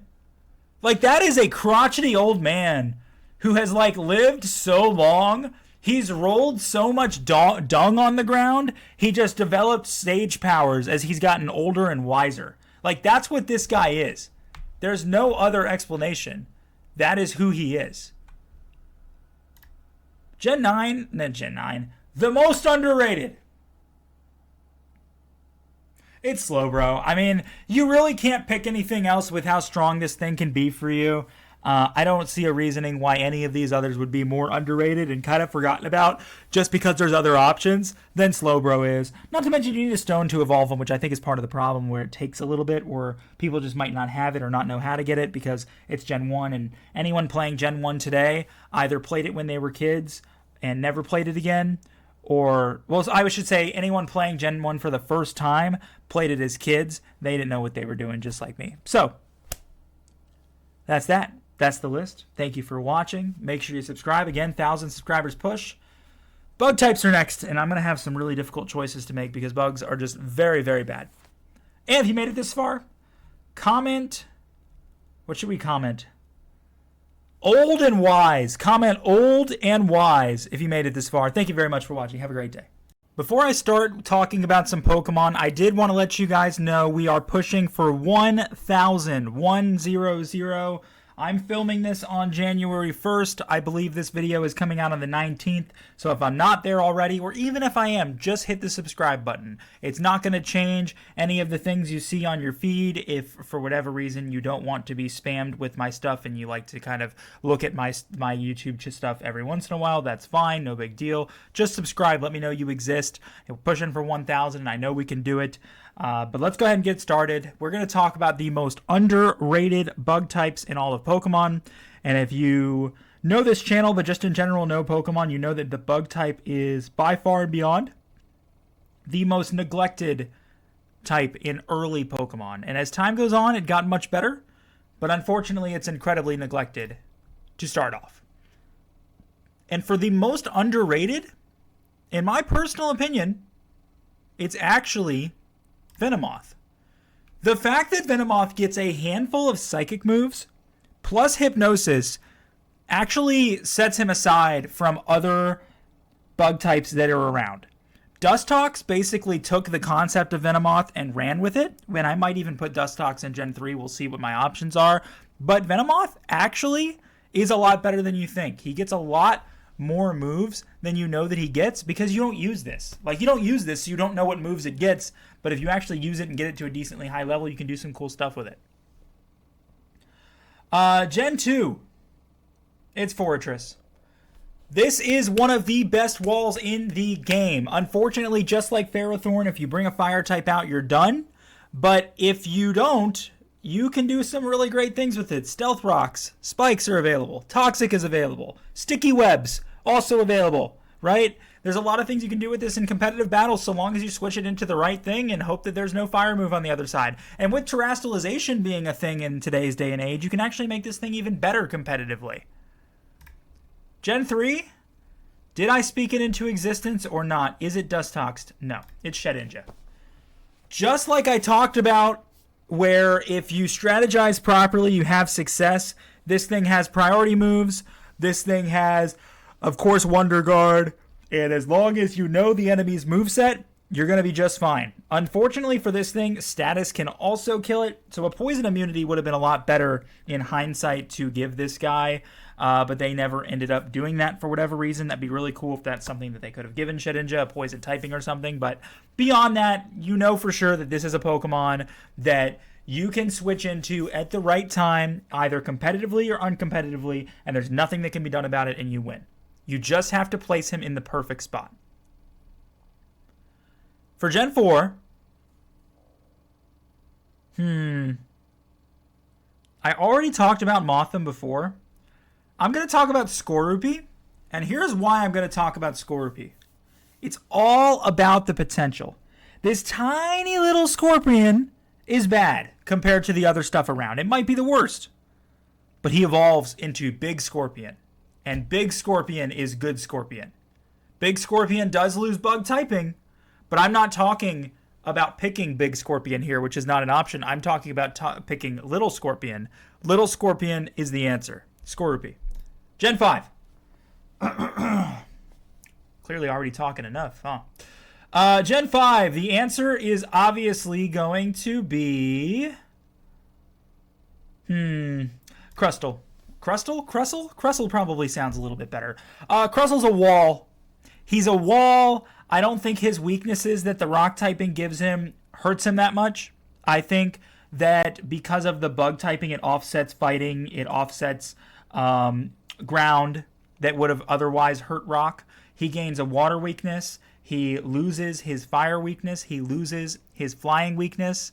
He does not have a grass weakness. It's neutral, right? So that rock bug typing is really underrated considering how many things you help the bug type while not hurting the rock type either because of the bug type. And that ended up working out really well in favor of Crustle. Oh boy. Well, we've talked about it before. Unfortunately, what Gen 6 did, as I'm stretching in my chair right now, which is why I sound so far away, there we go, is that like they added one. They added one bug type and megas. And I'm not going to say any megas are underrated, so I guess I'm just going to pick Vivillon and we're going to call it a day. Gen 7. If you guys have never used this Pokemon, you're insane. I believe the name is Araquanid, and if I am wrong about that name, then I'm thinking of a other Pokemon in the game. But I'm pretty sure it's Araquanid. It's fast. It's bug water, which before Surskit we had never had before. We have never had a bug water type before Surskit, which is a Pokemon that evolved and lost the typing. Lost it. I could have put Golisopod here for the same reason, but I personally think Golisopod is the best bug type. But Araquanid is fast, and it gets really good moves, and this is the time in Gen 5, 6, and 7, but mostly I think in Gen 7, when they finally gave the bug types what they asked for.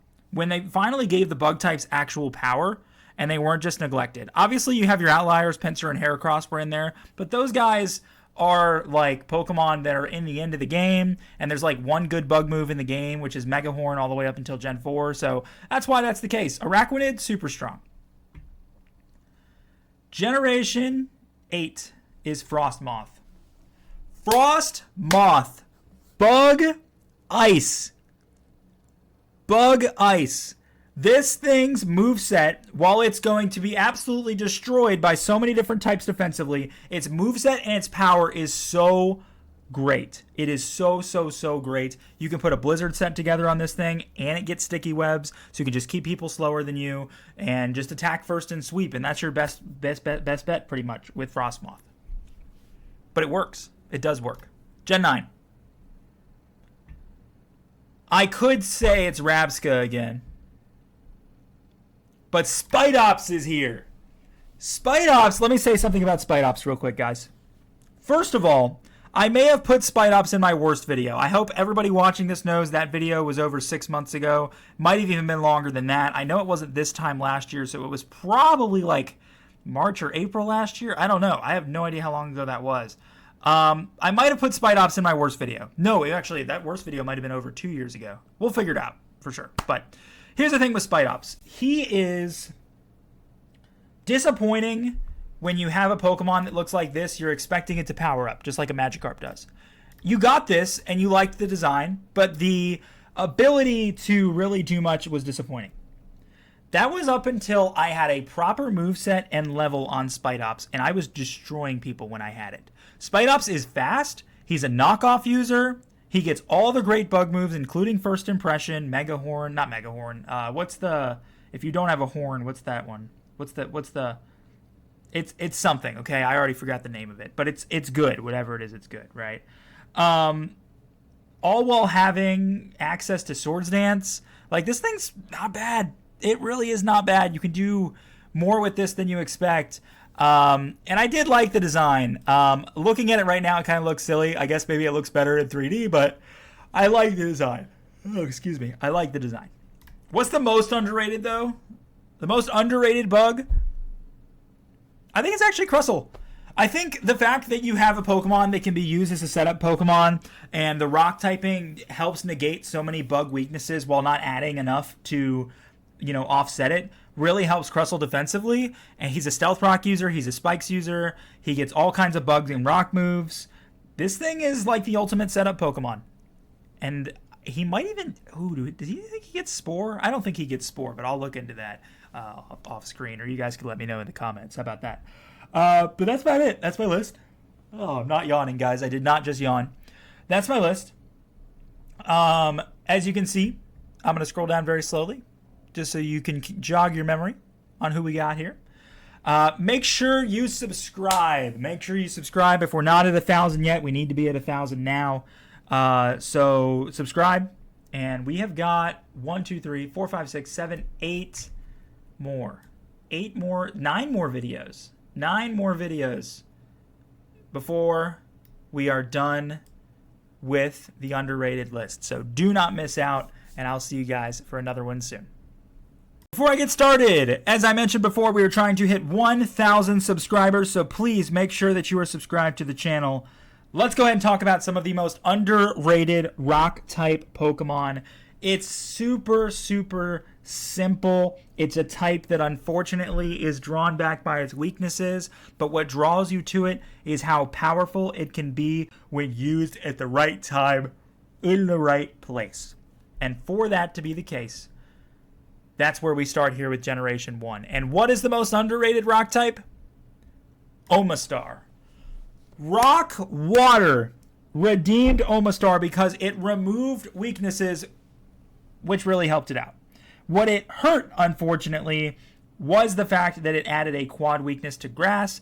But if you've played Gen 1, you know that there are not a lot of strong grass moves in Generation 1 outside of, I believe, Solar Beam, which requires setup, which means you will know it's coming. And that's about it. Omastar gets a lot of good moves, and he's a Shell Smash user. There's really no reason for this thing not to be the most underrated. It's not the best, it's not the worst, it's somewhere in the middle, and I think it's a Pokemon you can do a lot more with than you think you can. Really.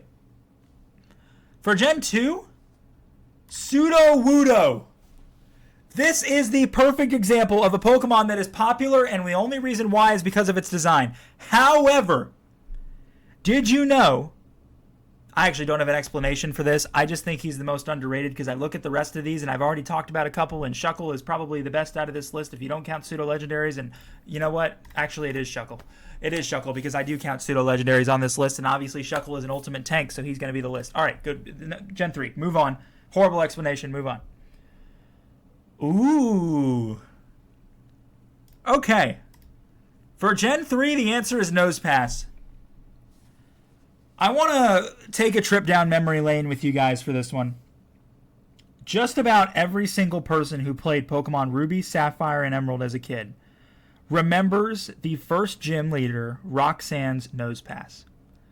And I will tell you, I will use Mudkip and use Water Gun. I will use Trico and use Absorb. I will try... a Combuskin with Double Kick. It doesn't matter. I destroy the first 2 Geodudes, and then this thing won't die. It just doesn't die.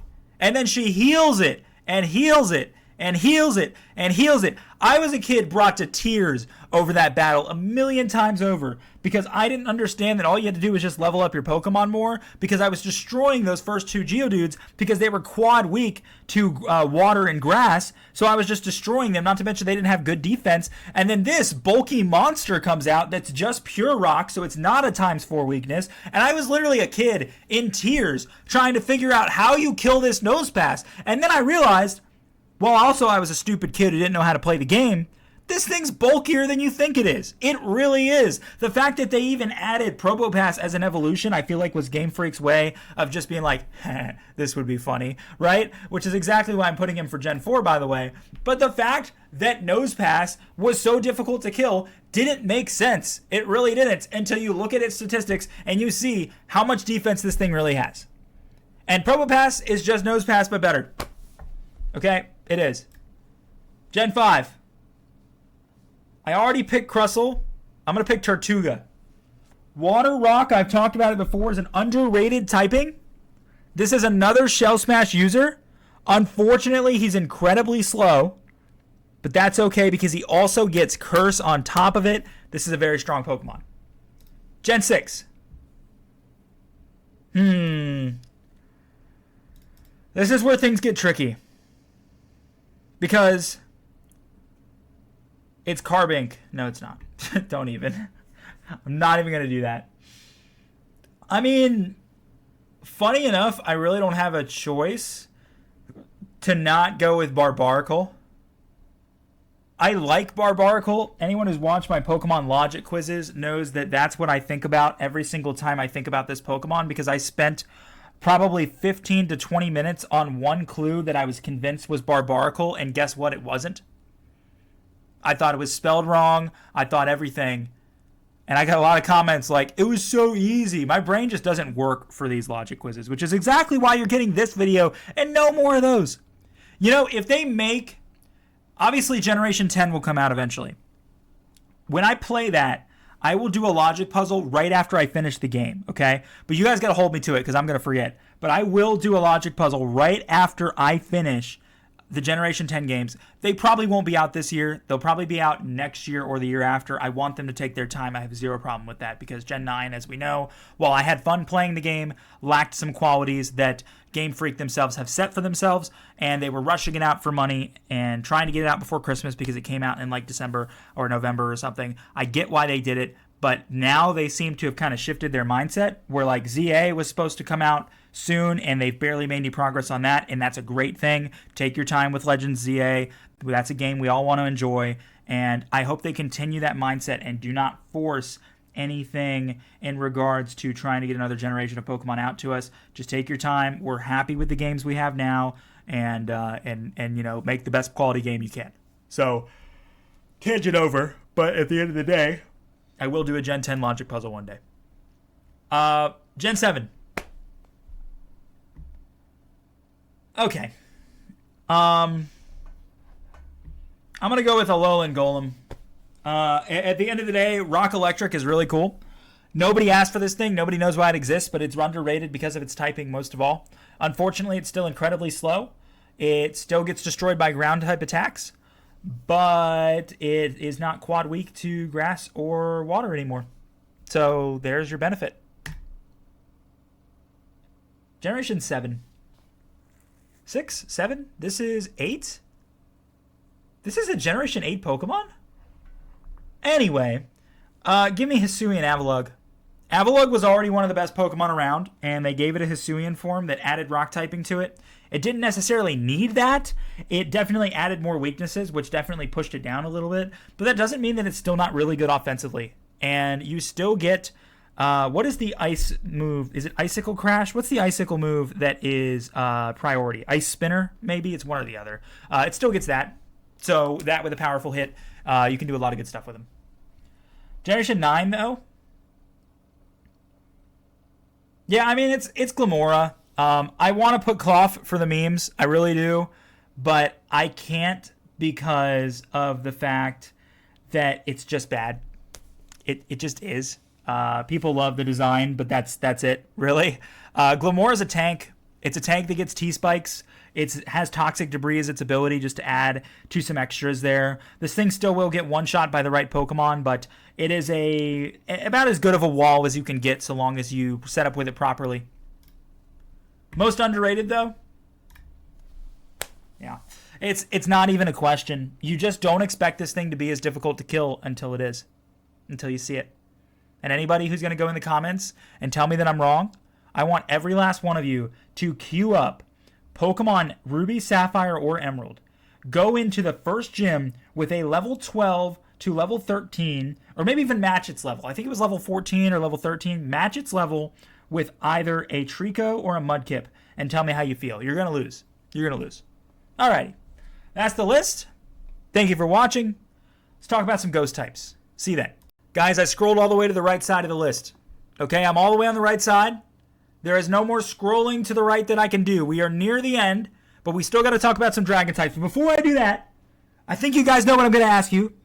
And if I ever stop asking you, it's because you finally subscribed. So if you're looking and listening to this right now, there's a chance you haven't subscribed because I've looked at the analytics, and the analytics tell me that 50% of the people who watch my videos are not subscribed. Now, why is that? Why would you tune in to one of my videos every single time they come out and not press one button?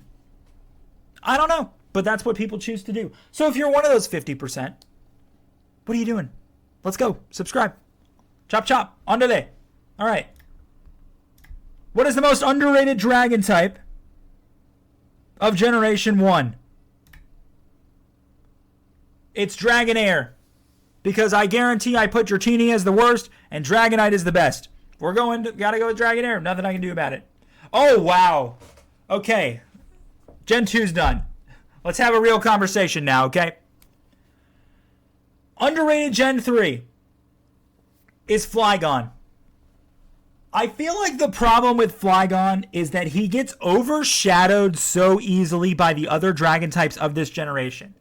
You have Altaria, which the 6th gym leader, Winona, uses, and it's so impossible to kill because you don't even know it's a dragon type. So you're throwing electric types attacks at it, you're throwing rock type attacks at it, you're throwing all this stuff at it, and it's so much bulkier than you think it is. It gets outraged, so for whatever reason it uses that on you on a 6th gym badge, and it was incredibly hard to get the badge because you tried to do everything you could to take it out, but it was just bulkier than you expected. So that one automatically gets held in high regard. Then you have Salamence, which Drake uses, the guy before the champion. And then you have 3 legendaries.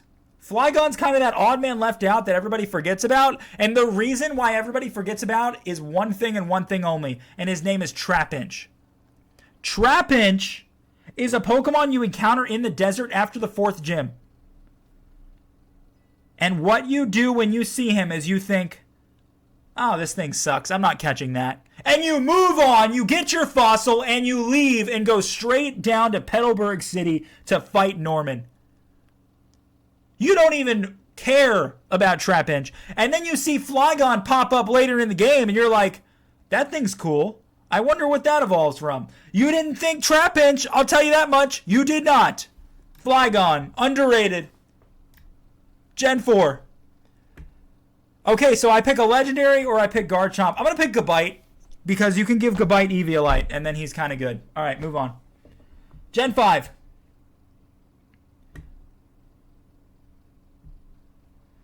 I feel like none of the dragons are underrated in Gen 5. They're either good or bad. Druddigon's bad, others are good. Okay? I'm going with Hydreigon because I feel like people prefer Haxorus. So Hydreigon's just the other one. But they're both really good. We all know that. Gen 6. Dragalge. Dragalge. I talked about it when I talked about Skrelp. This is a poison dragon. The only poison dragon to this day. And yes, I'm saying that. And I know I'm going to get corrected in the comments because I bet you there's one I'm not thinking of because I say this all the time. But you know what? That's just how it goes watching me. Maybe that's why you guys aren't subscribed. I don't know. It's just Pokemon. It's not that serious. But, you know, if me being, you know, wrong about something occasionally is world changing, then I guess it is. You know, I'm definitely some sort of reputable member of the media or something, and I have to get everything right or I lose my job or something. But hey, you know, it is what it is. But I'm going to say right now it's the only poison dragon because I'm pretty confident. At least up to this point, it is the only poison dragon. And that innate typing is really good, especially considering dragon already has so many immunities. Poison just gives you more. It gives you more. And not immunities, resistances. And poison gives you more. So, it adds a weakness too. But it's fine. It's fine. It's fine. Okay. Gen 7. Give me the Turtonator. The Turtonator. I love the name, and that's the only reason I selected him. Move on. Generation 8. I'm going to pick the apple pie again. I talked about the apple pie on my grass type video. I didn't think this thing was, 1, as bulky as it is, and 2, got the moves that it did. It got incredible moves. The apple pie is awesome. The apple pie is life. Generation 9. If you saw this tiny little sushi in Gen 9 and thought, oh, I'll blow that away with an electric type move. Oh, I'll blow that away with a grass type move. You hit it, and then you're like, why was that not super effective? Why on earth would they give this thing anything that isn't water type? What is going on? You then eventually put together that it is in fact a dragon type. But even then, you're wondering one thing, and one thing only. Why is this a dragon type? Who decided that? Who looked at a tiny little piece of sushi and said, you're a dragon? No! But yet, here we are. And because of that dragon typing, it's on the list. But even beyond that, as tiny as this little sushi is, you'd think, oh, this is like Magikarp, just blow it away. No! This thing, for whatever reason, is bulky. Like, at least look the part. How can I throw a 1,000-volt thunderbolt at you and you just stand there like you took no damage? How can I summon a tsunami and throw it at you and you stand there like you took no damage? How can I slice you into pieces with a leaf and for whatever reason you still took no damage? But a little fairy comes along and sings a little song and that kills you. Explain that! It's not a dragon! Flygon's most underrated. I'm done. I need a break. Thank you guys so much for watching. Make sure you're subscribed, and I'll see you in the next video. The ghost type is simply a type that is really good defensively because you know exactly what immunities you have when you use it. That's what I can really say that give the ghost type some benefit. Without further ado, let's talk about the most underrated ghost types in all of Pokemon. But before I do that, make sure you're subscribed. I don't know if we're there by now. Again, I bulk record these, I schedule them, and then I go back through and just, comment on them when they come out so that you guys can have a chat with me. So if you've given me any feedback between the time the Fire one and now came out, sorry, I'm bulk recording. I have a vacation coming up. I'm trying to get as many of these out as I can and scheduled properly. So anyway, make sure you're subscribed. That's basically where I was going with that. If I'm already at 1,000, great. Give me more. Give me more. Don't let me go back under 1,000. Most underrated in Gen 1. Oh, wow. This is a really difficult choice for me. You know what? I think I've done this like 3 times now. I did a best list, I did a worst list, and I did an ugliest list. I think I'm just going to go with Haunter because I feel like out of all the lists, he was never selected. So we're just going to put Haunter on there. Oh, wow. Okay. You guys are going to be really mad at me for this one because I'm a little nervous. I don't know who to pick. Like, I sit here and I really think, okay, I've used this joke how many times now? Move on. Gen 3. Oh, wow. We can pick somebody. We can finally pick somebody. Give me Sableye. No weaknesses. 0 weaknesses. You can say fairy typing, change that, but this thing was weakness free for multiple generations, and then they introduced the fairy type, and even then this thing is kind of good defensively. The worst thing about this thing is the fact that it doesn't evolve. They gave it a mega evolution, and even that mega evolution was not that strong, but because of the fact that it had no weaknesses and still was pretty good defensively, you could really use this thing in good situations. So no complaints. Bad Pokemon if you're just playing through a Ruby, Sapphire, Emerald game. Good Pokemon competitively if used in the right situation. And that's exactly what a lot of these underrated Pokemon will be for you. Okay. Give me Drifblim. The bulk of Drifblim. Do not tell me you have hit Drifblim with an attack and had to wait literally 2 hours for his health bar to go down because he has so much HP. You hit this thing with a Shadow Ball or a Thunderbolt or something, and that that HP bar goes down so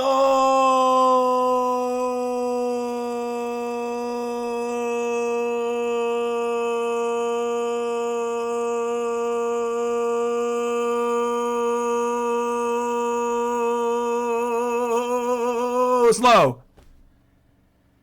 The only thing that takes a longer time is Blissey. Moving on, Gen 5. Oh, I don't know. I feel like I said Chandelure was the best. So it's Cofagrigus. his ability, Mummy, is really good because anything you're against that has a broken ability, just make sure they hit you and they're stuck with Mummy and there's nothing that can be done about it. Now, when you switch, that Mummy will continue to spread. So if you're trying to set up something with your ability, it won't really help. But Mummy is an underrated ability. The fact that you can negate and remove other abilities from the playing field is excellent. For Gen 6, give me Goregeist. Goregeist is Grass Ghost. And I'm going to jog my memory for a minute to see if that's a typing that exists up to this point. No, it does not. It does not. Goregeist is actually really strong. I don't know if you guys would agree with me when I say that, but the fact that you get the defense of a ghost type plus grass, which doesn't have that many weaknesses. Matter of fact, it has fire and flying, and that's it. Ghost will negate normal and fighting types coming your way. And you would have dark as well as ghost as a weakness, and that would be it. Pretty good when you really put all that into comparison. Consideration, I should say. And it negates the bug weakness, because I believe ghost resists bug. Okay. For Gen 7, it's Mimikyu. Yeah, you can play around with this thing's ability so easily, to the point where it just does way more than you think it can. When you don't... Oh, excuse me. I've been yawning like crazy. Can you tell I'm bulk recording these? I think it's my third video in a row talking about me yawning. I did just, have been talking for a while. But Mimikyu's ability. The fact that you have a built-in substitute. I mean, you really can't argue with that ability. You get Shadow Sneak and some other really good priority moves as well. Play Rough because it's part fairy as well. So, Generation 8.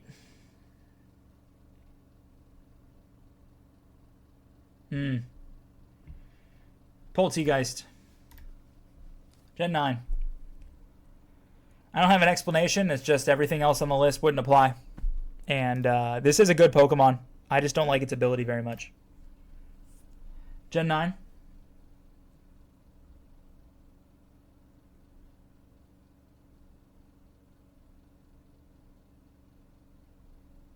Yeah. I mean, it can't possibly not be Ceruledge.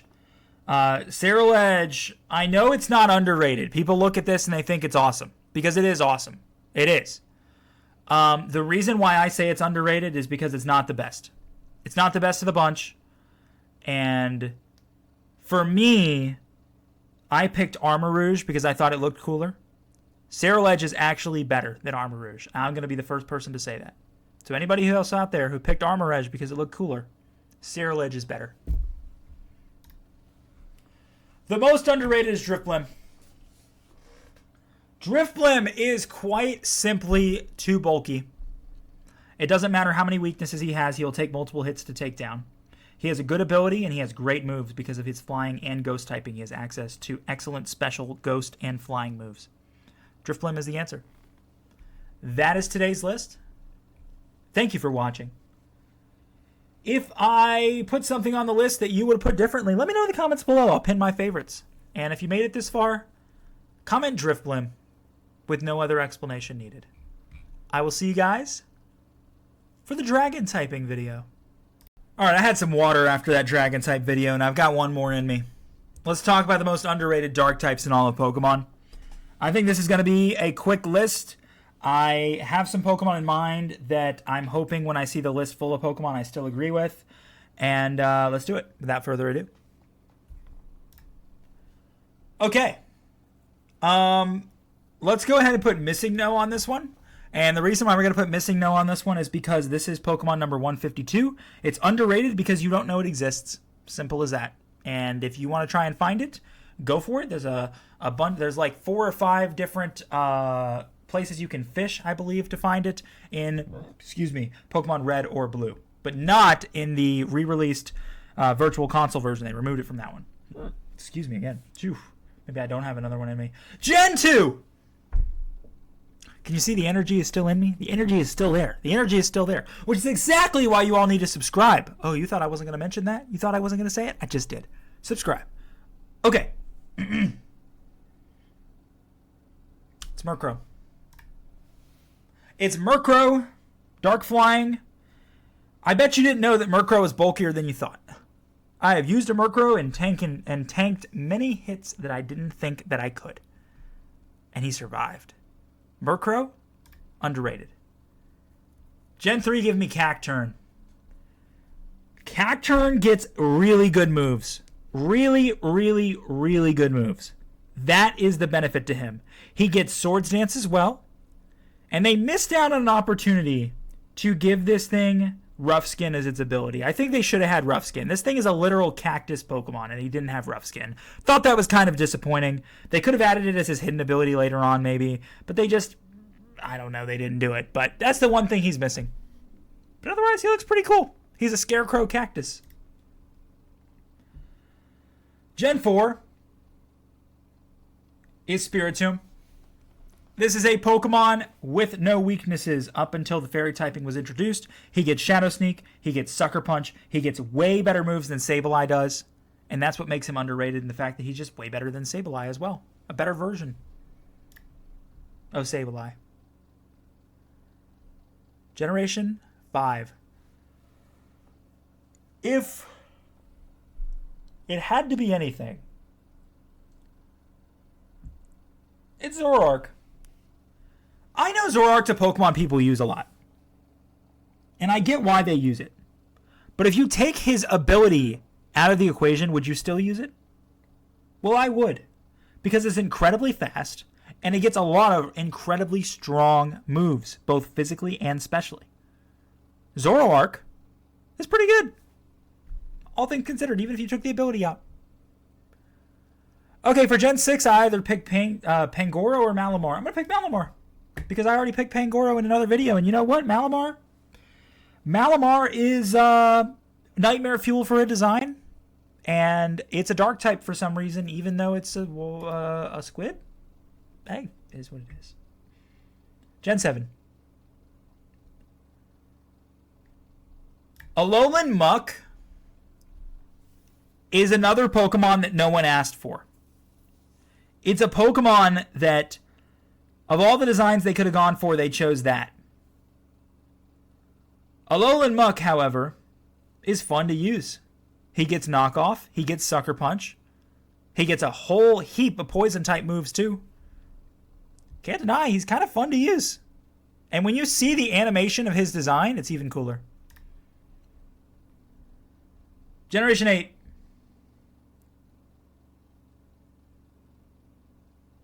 Is Thievul.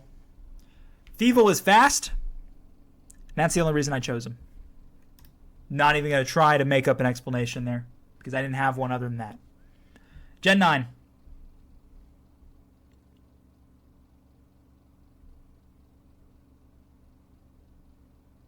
I didn't know that Mastiff was not a dark type, but Mastiff is. I did not know that. Interesting. It's Low Kicks. Low Kicks is, for everything I said about Spite Ops in regards to speed, knockoff user, Sucker Punch user, first impression user, it's really the moveset that helps. He's incredibly fragile. He will get torn into a million tiny pieces. But he's fun to use, and he will one-shot you if you get it into the right matchup. And he should outspeed almost everybody. The most underrated, though, personally looking at everything here, is obviously missing, though. No, I'm just kidding. I'm done memeing on that one. It's Cacturn. I really think the only missed opportunity with Cacturn to make him elite is Rough Skin. And unfortunately, he was in a time where Grass was a special type and Dark was a physical type, and that really hurt. Actually, no, they were both special types, but he was a physical Pokemon. That's what it was. And that unfortunately really hurt because he got stuff like Needle Arm and Sucker Punch and other stuff that was really good for him. But then his physical special split came. He became a lot stronger. And again, missed opportunity to give this thing Rough Skin. But either way, pretty strong Pokemon, and definitely one that, that you don't think about. It's definitely a Pokemon you kind of forget exists. If you go and you try and remember the Pokemon and recite them by memory, which I have done. There's a video on my channel you can see of me doing that. If that is a, that's a Pokemon you'd forget straight up. You just would. Alrighty. Well, you guys have an excellent day, and we got some Steel types to talk about soon. I'll see you then. Over the past few days, we've been talking about the most underrated Pokemon that are out there for each type. per each generation. And I want to say the support on this series has been incredible. It's exactly what I was hoping to expect from this. But the one thing that you guys are lacking on is the amount of you that are watching that will not subscribe. I continue to see the analytics. More people are unsubscribed watching than people who are subscribed. We're trying to push for 1,000 here, so if it's not a big hassle to you, feel free to scroll down and hit that sub button. It would be really, really appreciated. There's even an icon on the bottom right-hand corner of your screen if you are on desktop that you can just click and subscribe from there as well. So feel free to do that. That would mean a lot to me. We've got 1, 2, 3, 4, 5 videos left. So we do want to make sure that we are subscribed. Now, we have been talking about, of course, the most underrated Pokemon per each type, and Dark type is the name of the game today. So thank you guys so much for watching. Sorry, Steel type is the name of the game for today. So thank you guys for tuning in, and let's go ahead and get started. Almost talked about Dark type again. Not going to do it again. All right, Steel. Okay. So, I've made this joke a million times. I'm not going to make it again. I'm going to put Magneton here, and I'm going to tell you why Magneton's good rather than just skipping over it. Magneton, quite simply, is actually really good defensively if you use it right. Having both Electric and Steel with Levitate as an ability... Does he have Levitate as an ability? No, but he gets Magnet Rise. You can Magnet Rise, which helps out a ton there. Then you're weak to fire, you're weak to fighting, and that's pretty much it.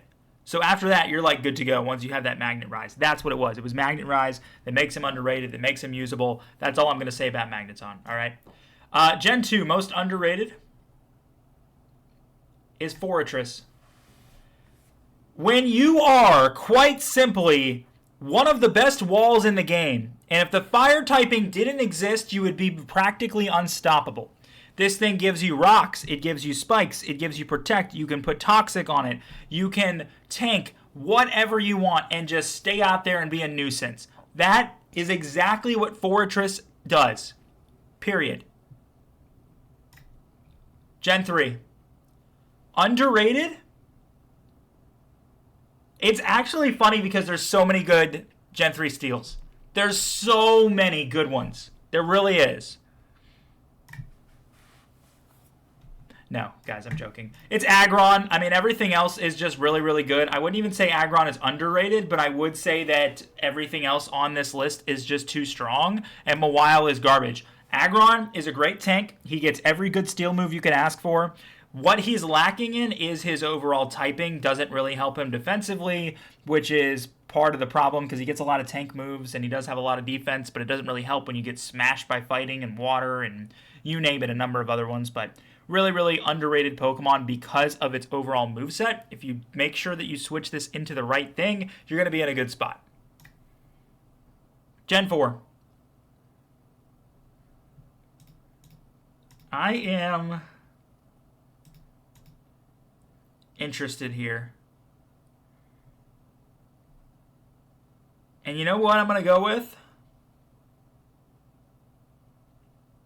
Give me Bronzong. Kind of like what I talked about with Aggron, where this thing's a good wall. It's a great special wall. But on top of being a great special wall, it's an excellent typing. Having both Steel and Psychic negates a lot of weaknesses both of those types would have if they were separated. And I think that makes a huge difference. I think Bronzong will be really good with the fact that it gets a lot of special defense boosting moves. It is also, if I believe properly, a Calm Mind user, so you can boost your attack and your special defense even further at the same time. He gets every good psychic move you could ask for. The only complaint I have about this thing is its design. Everything else was done great. I really like this Pokemon. I think it's solid. Generation 5. I can't scroll my screen over. I can zoom it out. Should we do that? Nope, that didn't make anything better. Oh, it did add some. Here. Zoom it out. And then, oh no, what have I done? Can you guys see it now? Nope. Okay.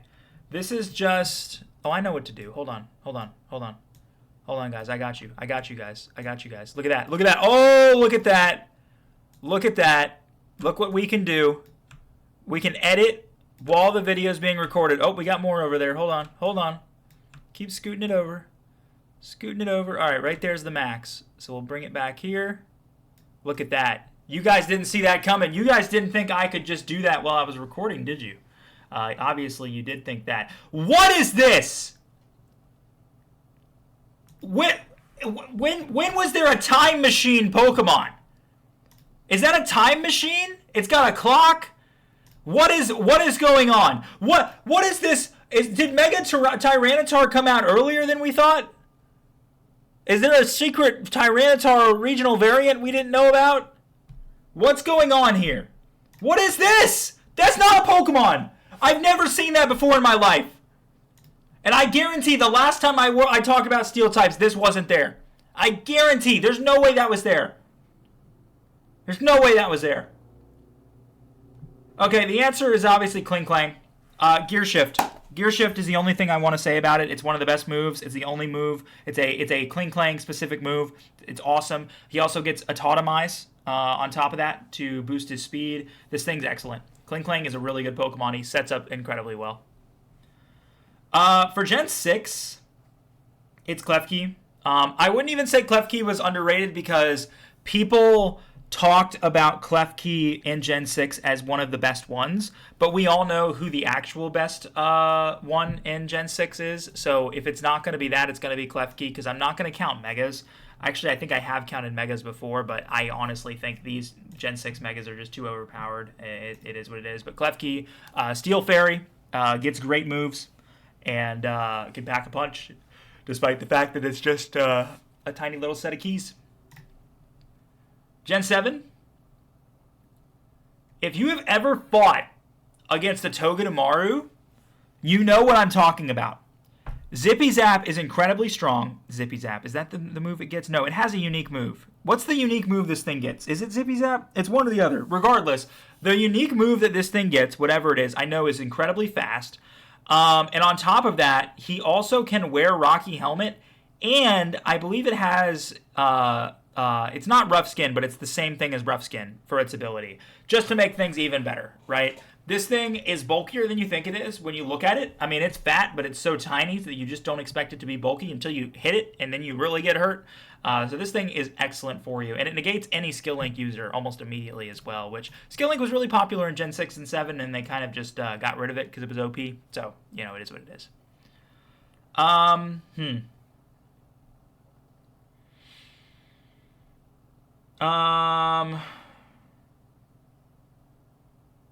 I don't know. I mean, it's the elephant. I don't know. I forgot the elephant's name. Kaparaja? Kaparaja is his name. He's a tank. He's a massive tank. It's a Pokemon you see all the time, but you look at its design and you don't think that you want to use it because of how slow it is, and you probably already have a Corviknight, so why on earth would you ever catch one of these? And if you don't have a Corviknight and you don't have a Kaparaja, you're getting this or this as the game goes on. So it's like, why not just go for Kaparaja? Because no one really thinks about this Pokemon. It's kind of forgotten by comparison, and it's an ugly design, which is why nobody really likes it. But can it pack a punch for you and be a tank at the same time? Yeah, it gets actually really good moveset as well. Like, some Pokemon I feel like are just drawn back by their moveset, but I thought Kaparaja I don't think is. All right, Generation 9.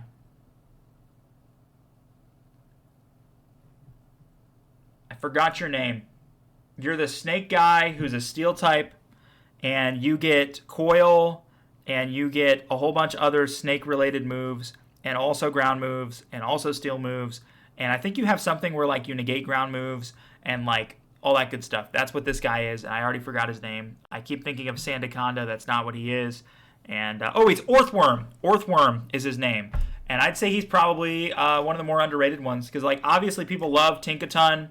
Reverum people love for its design, but it's not very good, and that leaves us here. So, you know, I think that makes sense to me. Most underrated, though, I'm going to go with Bronzong. I just think people look at this thing and they use it, and the problem with Bronzong is the fact that its attack is so low that you use it a few times, or you even use it as a Bronzor and you think it's weak and you give up on it. At least if you're somebody playing Generation 4 for the first time and have never seen it before, you give up on it. But as it gets its moveset going and you get some ability to boost your special attack on top of already having great special defense, it does a lot for you in that situation. So definitely would go to Bronzong here as the most underrated. So that's the list. Thank you so much for watching. Comment your list down below if there is some disagreements you have. I've seen a few of you guys have been doing that. I really appreciate it. And I will see you guys for some fairy types. Then we've got starters, we've got gimmick forms, and we've got legendaries, and then we're done. So we have 1, 2, 3, 4 more to go, and then I'm going to figure out something else to do. Hopefully we're at 1,000 subscribers then. I would be happy to receive some feedback on this video if anybody's watching here in the end, if you'd like to let me know what you'd like to see. I'm sure Sporkle has a lot more new Pokemon quizzes that I can try as well. No logic puzzles. Do not ask me to do any more of those. But everything else we will consider. I know I've been getting a lot of requests for Pokemon Showdown content. I definitely want to do that some more, not just on a holiday thing where I build a holiday team, but maybe try some different stuff on that as well. So I'll give that a shot as well. But anyway, thanks for watching, and I will see you guys in the next one. Well, if you all have played Pokemon for quite some time, one thing you know is that the fairy typing was the type that nobody asked for, but did make sense based off the design of certain Pokemon. What I didn't like is the fact that it was just ridiculously overpowered to the point where Dragon type didn't have a lot of meaning after that. But they have kind of toned down the power of fairy typing over the years, and now it's kind of just a mainstay that it's like, okay, it's here. You know, is what it is. But we're going to talk about the most underrated fairy types in all of Pokemon, and unfortunately for the first few generations, I might not have a lot to choose from, but it looks like for Gen 1 we do, so that helps. Wigglytuff is the answer. Wigglytuff, I talked about Wigglytuff in my normal type video, and I'm going to continue to talk about it here. People don't understand the sheer amount of HP that this Pokemon has on top of how many moves it learns. It learns just about every TM, tons of different typings. If you spec it right, you can make it special, you can make it physical. Obviously, it gets Sing and a lot of other moves that would put you to sleep, and all while being able to tank a huge hit. And because they added fairy typing to this thing, it's now neutral to fighting, which is even better. So Wigglytuff is definitely one of the more underrated ones in Gen 1. Gen 2, though, Azumarill. This was a Pokemon I believe didn't need fairy typing. I was actually upset when I found out about it because it added a weakness to it. I thought this Pokemon, from the get-go, having huge power as its ability and being a bulky water type, was just practically unstoppable. I really thought the first time I used this thing that it was incredible, and it really made me think, why isn't this a Pokemon that I see more often? You know, why is this not a Pokemon that gets used frequently? And I'm still wondering that to this day. If you guys see an Azumarill and a Nuzlocke, add it to your team. Well, if you have randomized abilities, don't, because it's not going to have huge power, and then it's going to be a glorified tank, and that's it. But if it does have huge power, if you didn't randomize your abilities, this is what you want. This thing's great. This thing does a lot for you in the sense that it can be both offensive and defensive. And adding that fairy typing, while I wasn't the biggest fan of it, it then becomes a play rough user. So there's that, but then you're also weak to poison. So that hurts as well at the same time, unfortunately. Gen 3. All right, look. Here's the deal, guys. Azurill. Here's why Azurill is underrated. Because it turns into this up here. It turns into Azumarill, okay? There's nothing more to it. The answer is Azurill because it turns into Azumarill. It's all about the potential of the Pokemon, all right? It's all about the potential of the Pokemon. Gen 4. And you know what? I'm going to do it again, okay?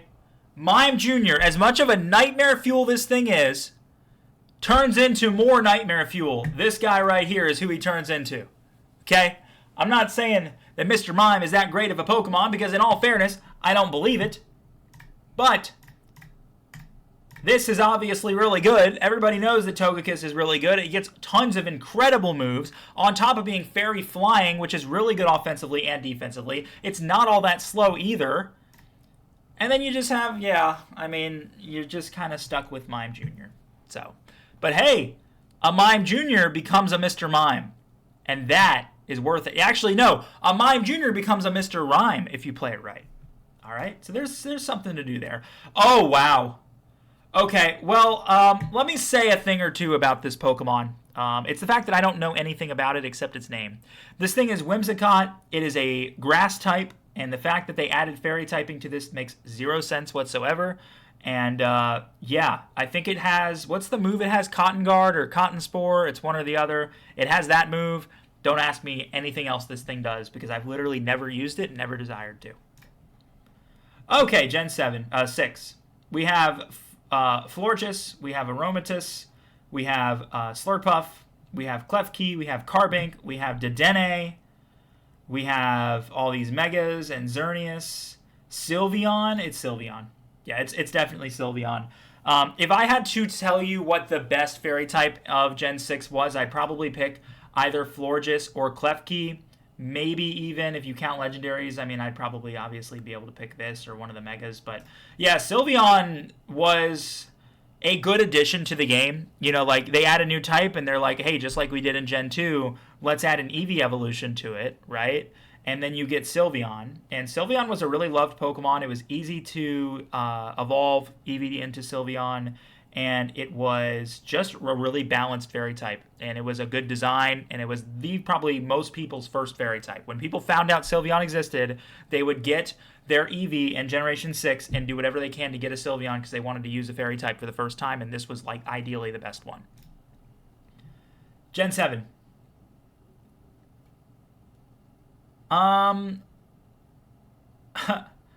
These are pretty bad. It is Primarina, though.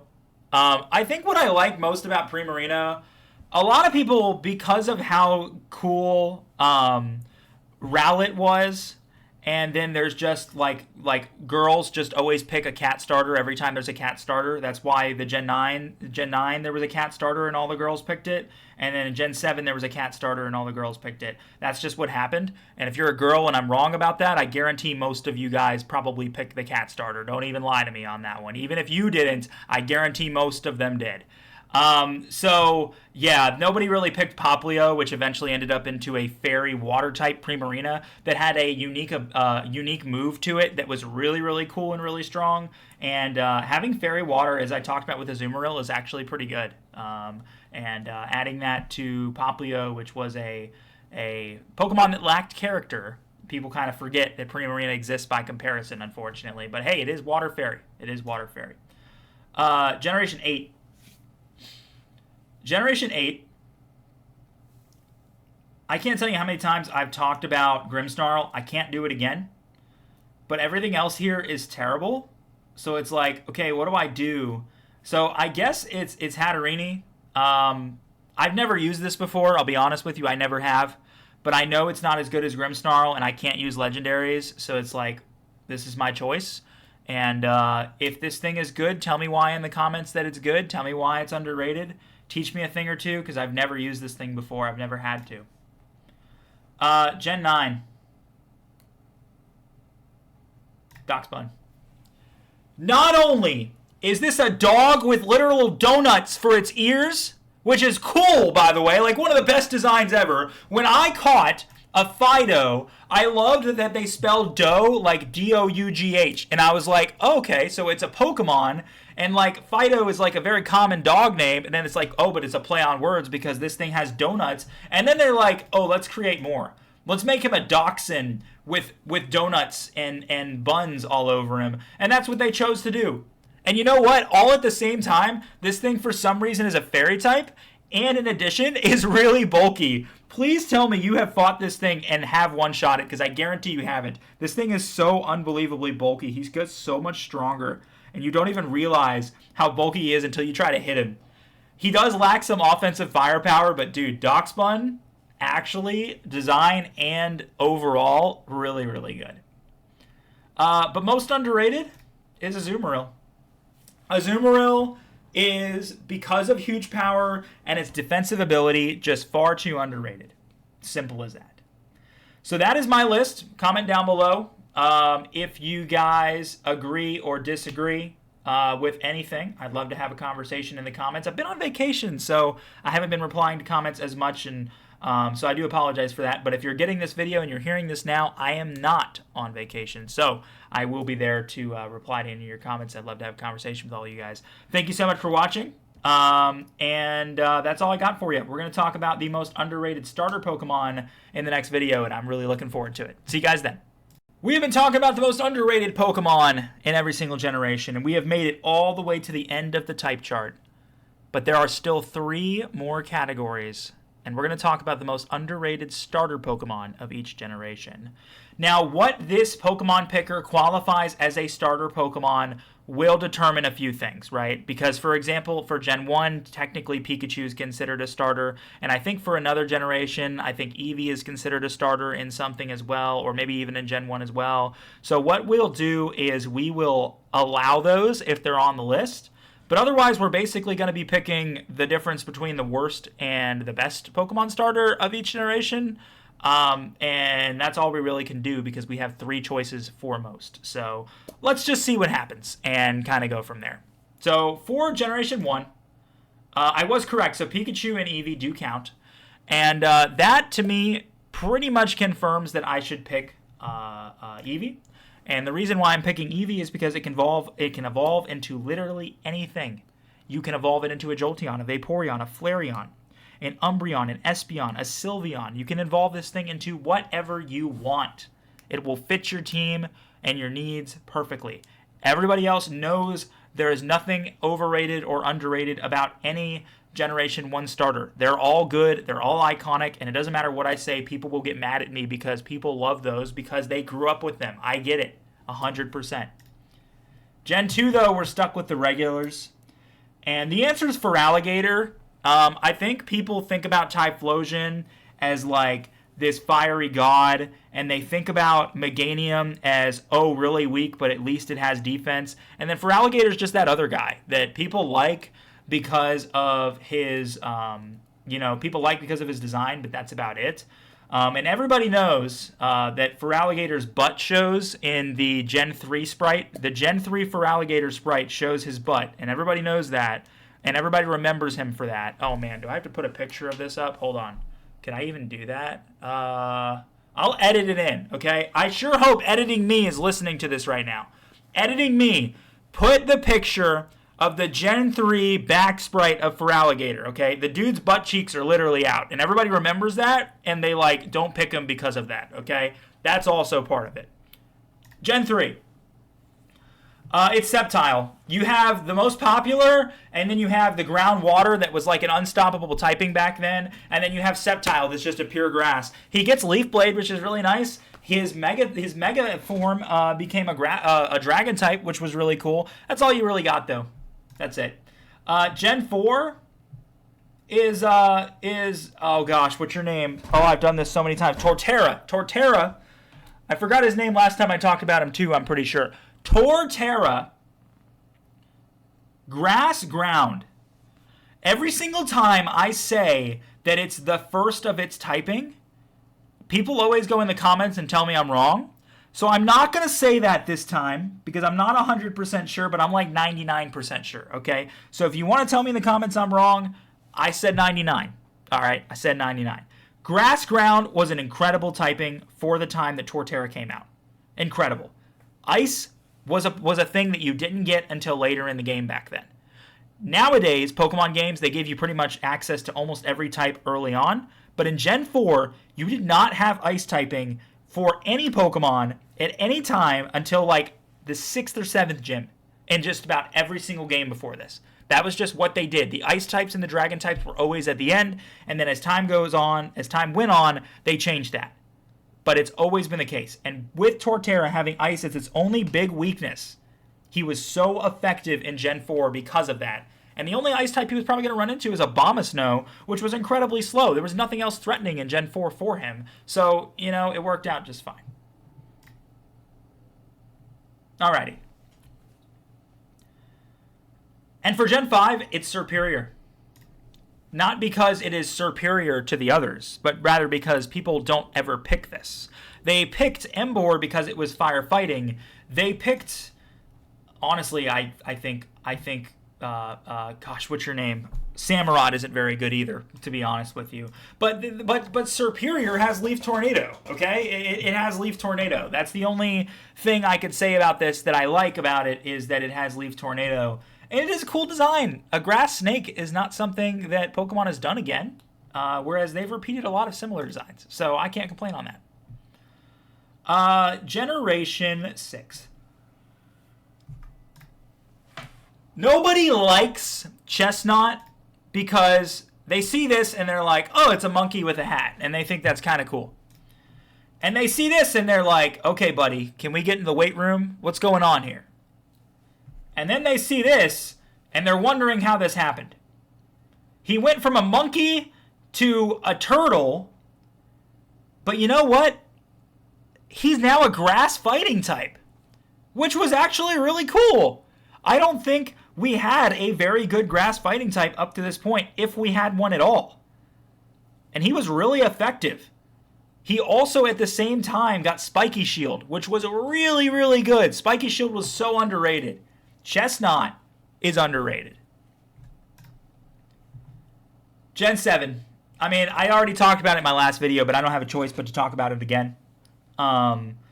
Water Fairy is a really good type. This thing's unique move is also really good. People just didn't pick this. They just didn't pick this. They picked this or they picked this. And 99% of people picked this. And then the rest of them picked this. And then the rest are just, this was just here. Nobody wanted it.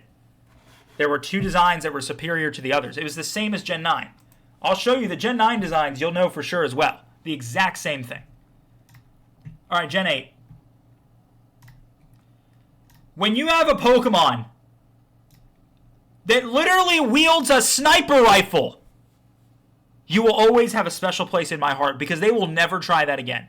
Nintendo, Game Freak, will never give a Pokemon a sniper rifle ever again. But they did for this one's G-Max form. They did. And even though he's not a very good starter whatsoever, he has a sniper rifle! It's so cool! How would you not want to use this thing? You pop its G-Max form, and he's got a sniper rifle in his tower. Come on, man. I don't care how bad you think this Pokemon is. If you've never used it before, you are catching this thing, and you are giving it its G-Max. Because you want the sniper rifle. That's what you want. And this is the other one that I talked about that was like the worst design by comparison that nobody liked. I mean, at least from a base form standpoint for Gen 9, right? Like you have Quaxley. Everybody loved this thing. It looks like Donald Duck. They had a clear theme here. And then they just have generic Grass Cat. Generic Grass Cat. Like that's all they have. And if you're someone who loves cats, you picked it. But that's it. Period. Right? And then they had Fire Crocodile. If that wasn't the coolest thing ever. But nobody picked this. Okay? Nobody picked this. And the only reason I know this is a good Pokemon is because of what it did to me in Radical Red again and again and again. Because the thing is with Masquerada and why it's underrated is its overall speed. Also, they gave it Dark typing, which I didn't see coming, but it makes sense. But I still didn't see it coming. And its sheer speed is incredible. And that is really what gives this thing its underrated status. Everybody knows what this guy does. Unfortunately, this was an absolute travesty of a design because you go from this to this, and I just don't understand where they were going with that. This looks absolutely atrocious. Anybody who likes that design, I don't understand. They started with a clear theme where they wanted a Pokemon that looked kind of Donald Duck-like, and then they turned him into whatever this is, Donald's long removed grandmother or something that is now in a Cirque du Soleil. I don't know, but it's just... It looks absolutely terrible. But this Pokemon, Masquerada, is actually really underrated. It is, period. It is underrated, regardless of the design. It's a Pokemon that's just nobody picked. You know, that's the thing. I don't think a lot of people picked this. I think everybody went fire or water this time around. So, it is what it is. That's just kind of what they went for. What is the most underrated, though? Chestnut is a Pokemon that nobody liked. And thus didn't use. But Chestnut can be really useful both offensively and defensively with its typing and the Spiky Shield. And he is, to me, the most underrated starter Pokemon. So thank you guys for watching. That's my list. If you guys agree, comment down below. And again, for editing me, please edit in that Feraligatr. Because I know I'm going to forget. So I'm saying it again to editing me. And you guys are hearing this. And I sure hope editing me has done that by now. We'll see. Thank you for watching. See you for the next one. Let's talk about some gimmick forms. I don't know if every single Pokemon has a gimmick form, or every single generation, I should say, has a gimmick form. But I do think that the most underrated ones are still going to be here and ready to be talked about. So thank you guys for tuning in. Welcome back to the channel. Subscribe. We are pushing for 1,000. I'm not sure if we're there by now, as I'm recording 2 or 3 here at once. But if we are, thank you very much. Get me to 1.1 thousand. Get me to 2,000. Doesn't matter. Get me close to that 1,000 number. And let's go ahead and get started with the most underrated gimmick form Pokemon. And we've got a lot of Mega Evolutions, which helps us a lot here. But let's talk about one of the Mega Evolutions that I personally am a fan of, even though other people don't care too much for it. And that's Mega Blastoise. Mega Blastoise, man. Give this thing more bulk. Give this thing more power. Honestly, there's not too much more I can talk about with this guy because it's not like he gets anything more that's that much more special. But all these other Megas got a big power up, and he's just kind of there. So you don't really have much of a choice. Gen 2, there is a Mega T-Tar, by the way. I was questioning that in a previous video. Gen 2, it's Ampharos. I don't know why. I don't know why they thought that they should give Ampharos Dragon typing. But man, if it didn't work, if it wasn't really strong, I just don't know why they made that decision. I just don't know why that was an idea they came up with. But it worked. Gen 3, it's Sharpedo. I love Sharpedo as a Pokemon, but the problem was he was so frail he just died. Mega Sharpedo is still frail, but he's not as frail. And he still gets the same moves and a better ability. That's my guy. Gen 4. I think he gets Speed Boost. Was that his ability? I'm not 100% on that. I think it was Speed Boost for Sharpedo when he previously got Rough Skin. Gen 4. If we're talking underrated, give me Abomasnow.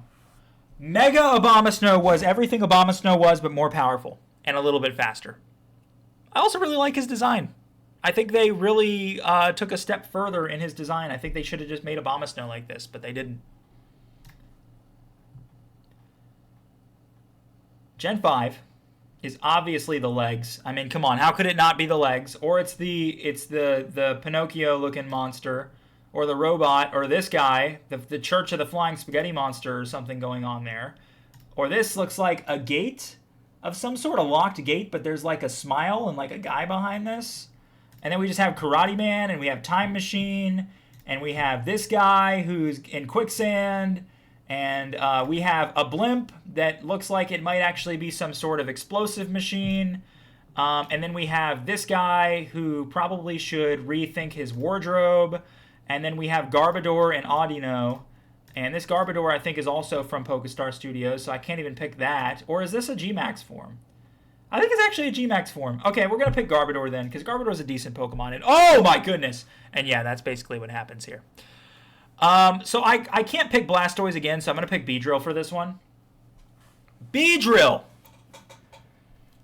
Everybody knows Beedrill is one of the worst Pokemon they ever designed. The fact that the Pokemon is so iconic is because of the TV show and not because of the game. Same with Butterfree, right? But they gave it a Mega Form, which made him look 10 times cooler, but also increased his attack and speed so much to the point where this thing was useful. This thing will sweep you if played right. And I've never said that about a Beedrill before, but Mega Beedrill was such a big step up. It was absolutely massive. Gen 7, now we've got some Alolan forms in here. And I want to go with Alolan Raichu.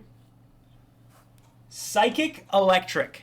Psychic Electric. Those are two incredibly strong offensive types. And adding them together was so strong. That was an excellent idea to add those two types together to a Pokemon that was already incredibly fast. Alolan Raichu. Incredibly good. Generation 8. Yeah, this is tough. There's so many. There is so many. I want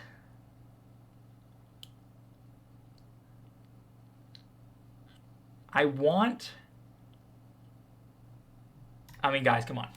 Did you really think I was going to? No, that's the best. I can't do it. That's the best. I can't do it. I can't do it. Okay? I just can't. I just can't. The actual answer, I can't. I need to scroll my screen over so you guys can see these. There we go. The actual answer is Hisuian Typhlosion. I wouldn't even say it's underrated, but at the same time, it's like there's so many things that are better than it. Hisuian Typhlosion's awesome. It is. I have no other thing to say about it. And Gen 9 is Toadscruel. Look. I went into Gen 9 mostly blind. I knew what the starters were, but I didn't know anything else. The surprise on my face when I saw a Tentacruel running on its legs, I couldn't believe it. And I wondered, what on earth has gone on with this design? But then I realized they stopped with the regional forms and just called them different names. And that's where you get Toadscruel. And the idea is that this thing is not a squid like it became later or was in a different generation, but rather that it's a mushroom. And it's a poison type. And suddenly I put it together. I actually really like this thing. It's cool. I have no complaints. The most underrated gimmick form, though, I would personally say is Ampharos. Because the Dragon Edition is just that much more effective for you. It makes a huge difference. So that's what I got for you guys. I really think the Dragon Edition is something you didn't expect but didn't realize you needed because it added so many resistances as well. Well, thank you guys for watching. That is the list, as you can see. Comment down below. Let me know what your list would be, and make sure you subscribe. We have one more video to go. One more. One more. We're going to talk about the most underrated legendaries, and I'm already losing my voice, so I got to go fast on this one. So I'll see you for that one. Welcome to the finale. We have talked about every other day the most underrated Pokemon of every generation. And we are talking about the most underrated legendaries today. The reason why legendaries were not on any of these lists before. One, because they were legendaries, but two, because they have their own category. If you have not done so already, make sure you've subscribed to the channel, guys. We are pushing for 1,000. I can count. I can do math, all right? And the way we do that is by everyone subscribing right now. So let's go ahead and let's do the most underrated legendary Pokemon right now. Most underrated legendary of Gen 1 is Zapdos. Unlike its others, Zapdos gets Drill Peck, which is incredibly strong and the best flying type move in Generation 1. And because of Drill Peck, he's underrated because most Gen 1 flying types don't get much. And he also gets Thunderbolt, just to add to it. Zapdos is great. Gen 2, most underrated, Celebi. Grass Psychic. Grass Psychic. A typing that we don't see for quite some time afterwards. However, incredibly strong offensively. And if this Pokemon wasn't so hard to find and so obscure in its own game to the point where no one really has a legitimate Celebi, except for, I believe, over in Japan, some people have them because that's where they released him, you hardly ever use this thing, me included. But I've seen gameplay. This thing helps a lot. Gen 3. I like that they have the Shadow Lugia in there. It's Jirachi. Jirachi is Psychic and Steel.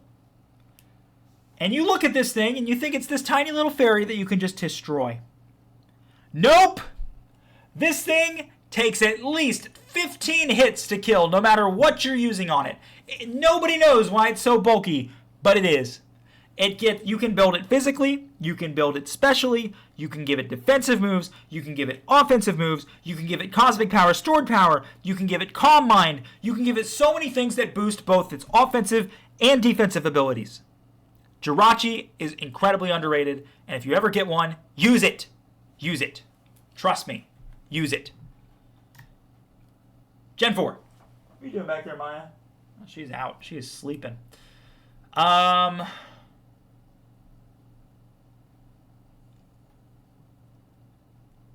don't know. Heatran's so good competitively. Manaphy has Tail Glow. Darkrai has the Shadow thing. What's it called? Shadow Force? Shadow Force? I think it's called Shadow Force. Oh, I sound so off on that, don't I? Arceus is Arceus. Giratina is Giratina. I'm going to put this one in here. I think this one's Azelf? Mesprit? This one's Mesprit, I think. I'll tell you right now, out of the three that look like Mew 3, Mew 4, and Mew 5, those three, I don't know the names of each one. I'm just going to say collectively that all three of them are underrated because everything else is really good. And these things are basically just a slightly nerfed version of Mew. That's basically what I have to say about them. That's what they are. That's why they're Mew 3, Mew 4, and Mew 5. And I'm just going to say all three of them collectively are in this spot. Gen 5. V-Create is a really strong move. It is so strong and so fast. And that is the only reason why Victini is even a relevant Pokemon. V-Create is an amazing move. Do not sleep on V-Create. If you are watching right now, comment it. Do not sleep on V-Create. Alrighty. Next up, for Gen 6. Unfortunately for us, everything's overpowered in Gen 6. So we're going to say Volcanion because it was a fire-water type. A typing nobody thought they could pull off, and then they just throw Volcanion out there. Fire-water. Fire-water. I love it. Excellent typing. Gen 7. Tapu Bulu might just be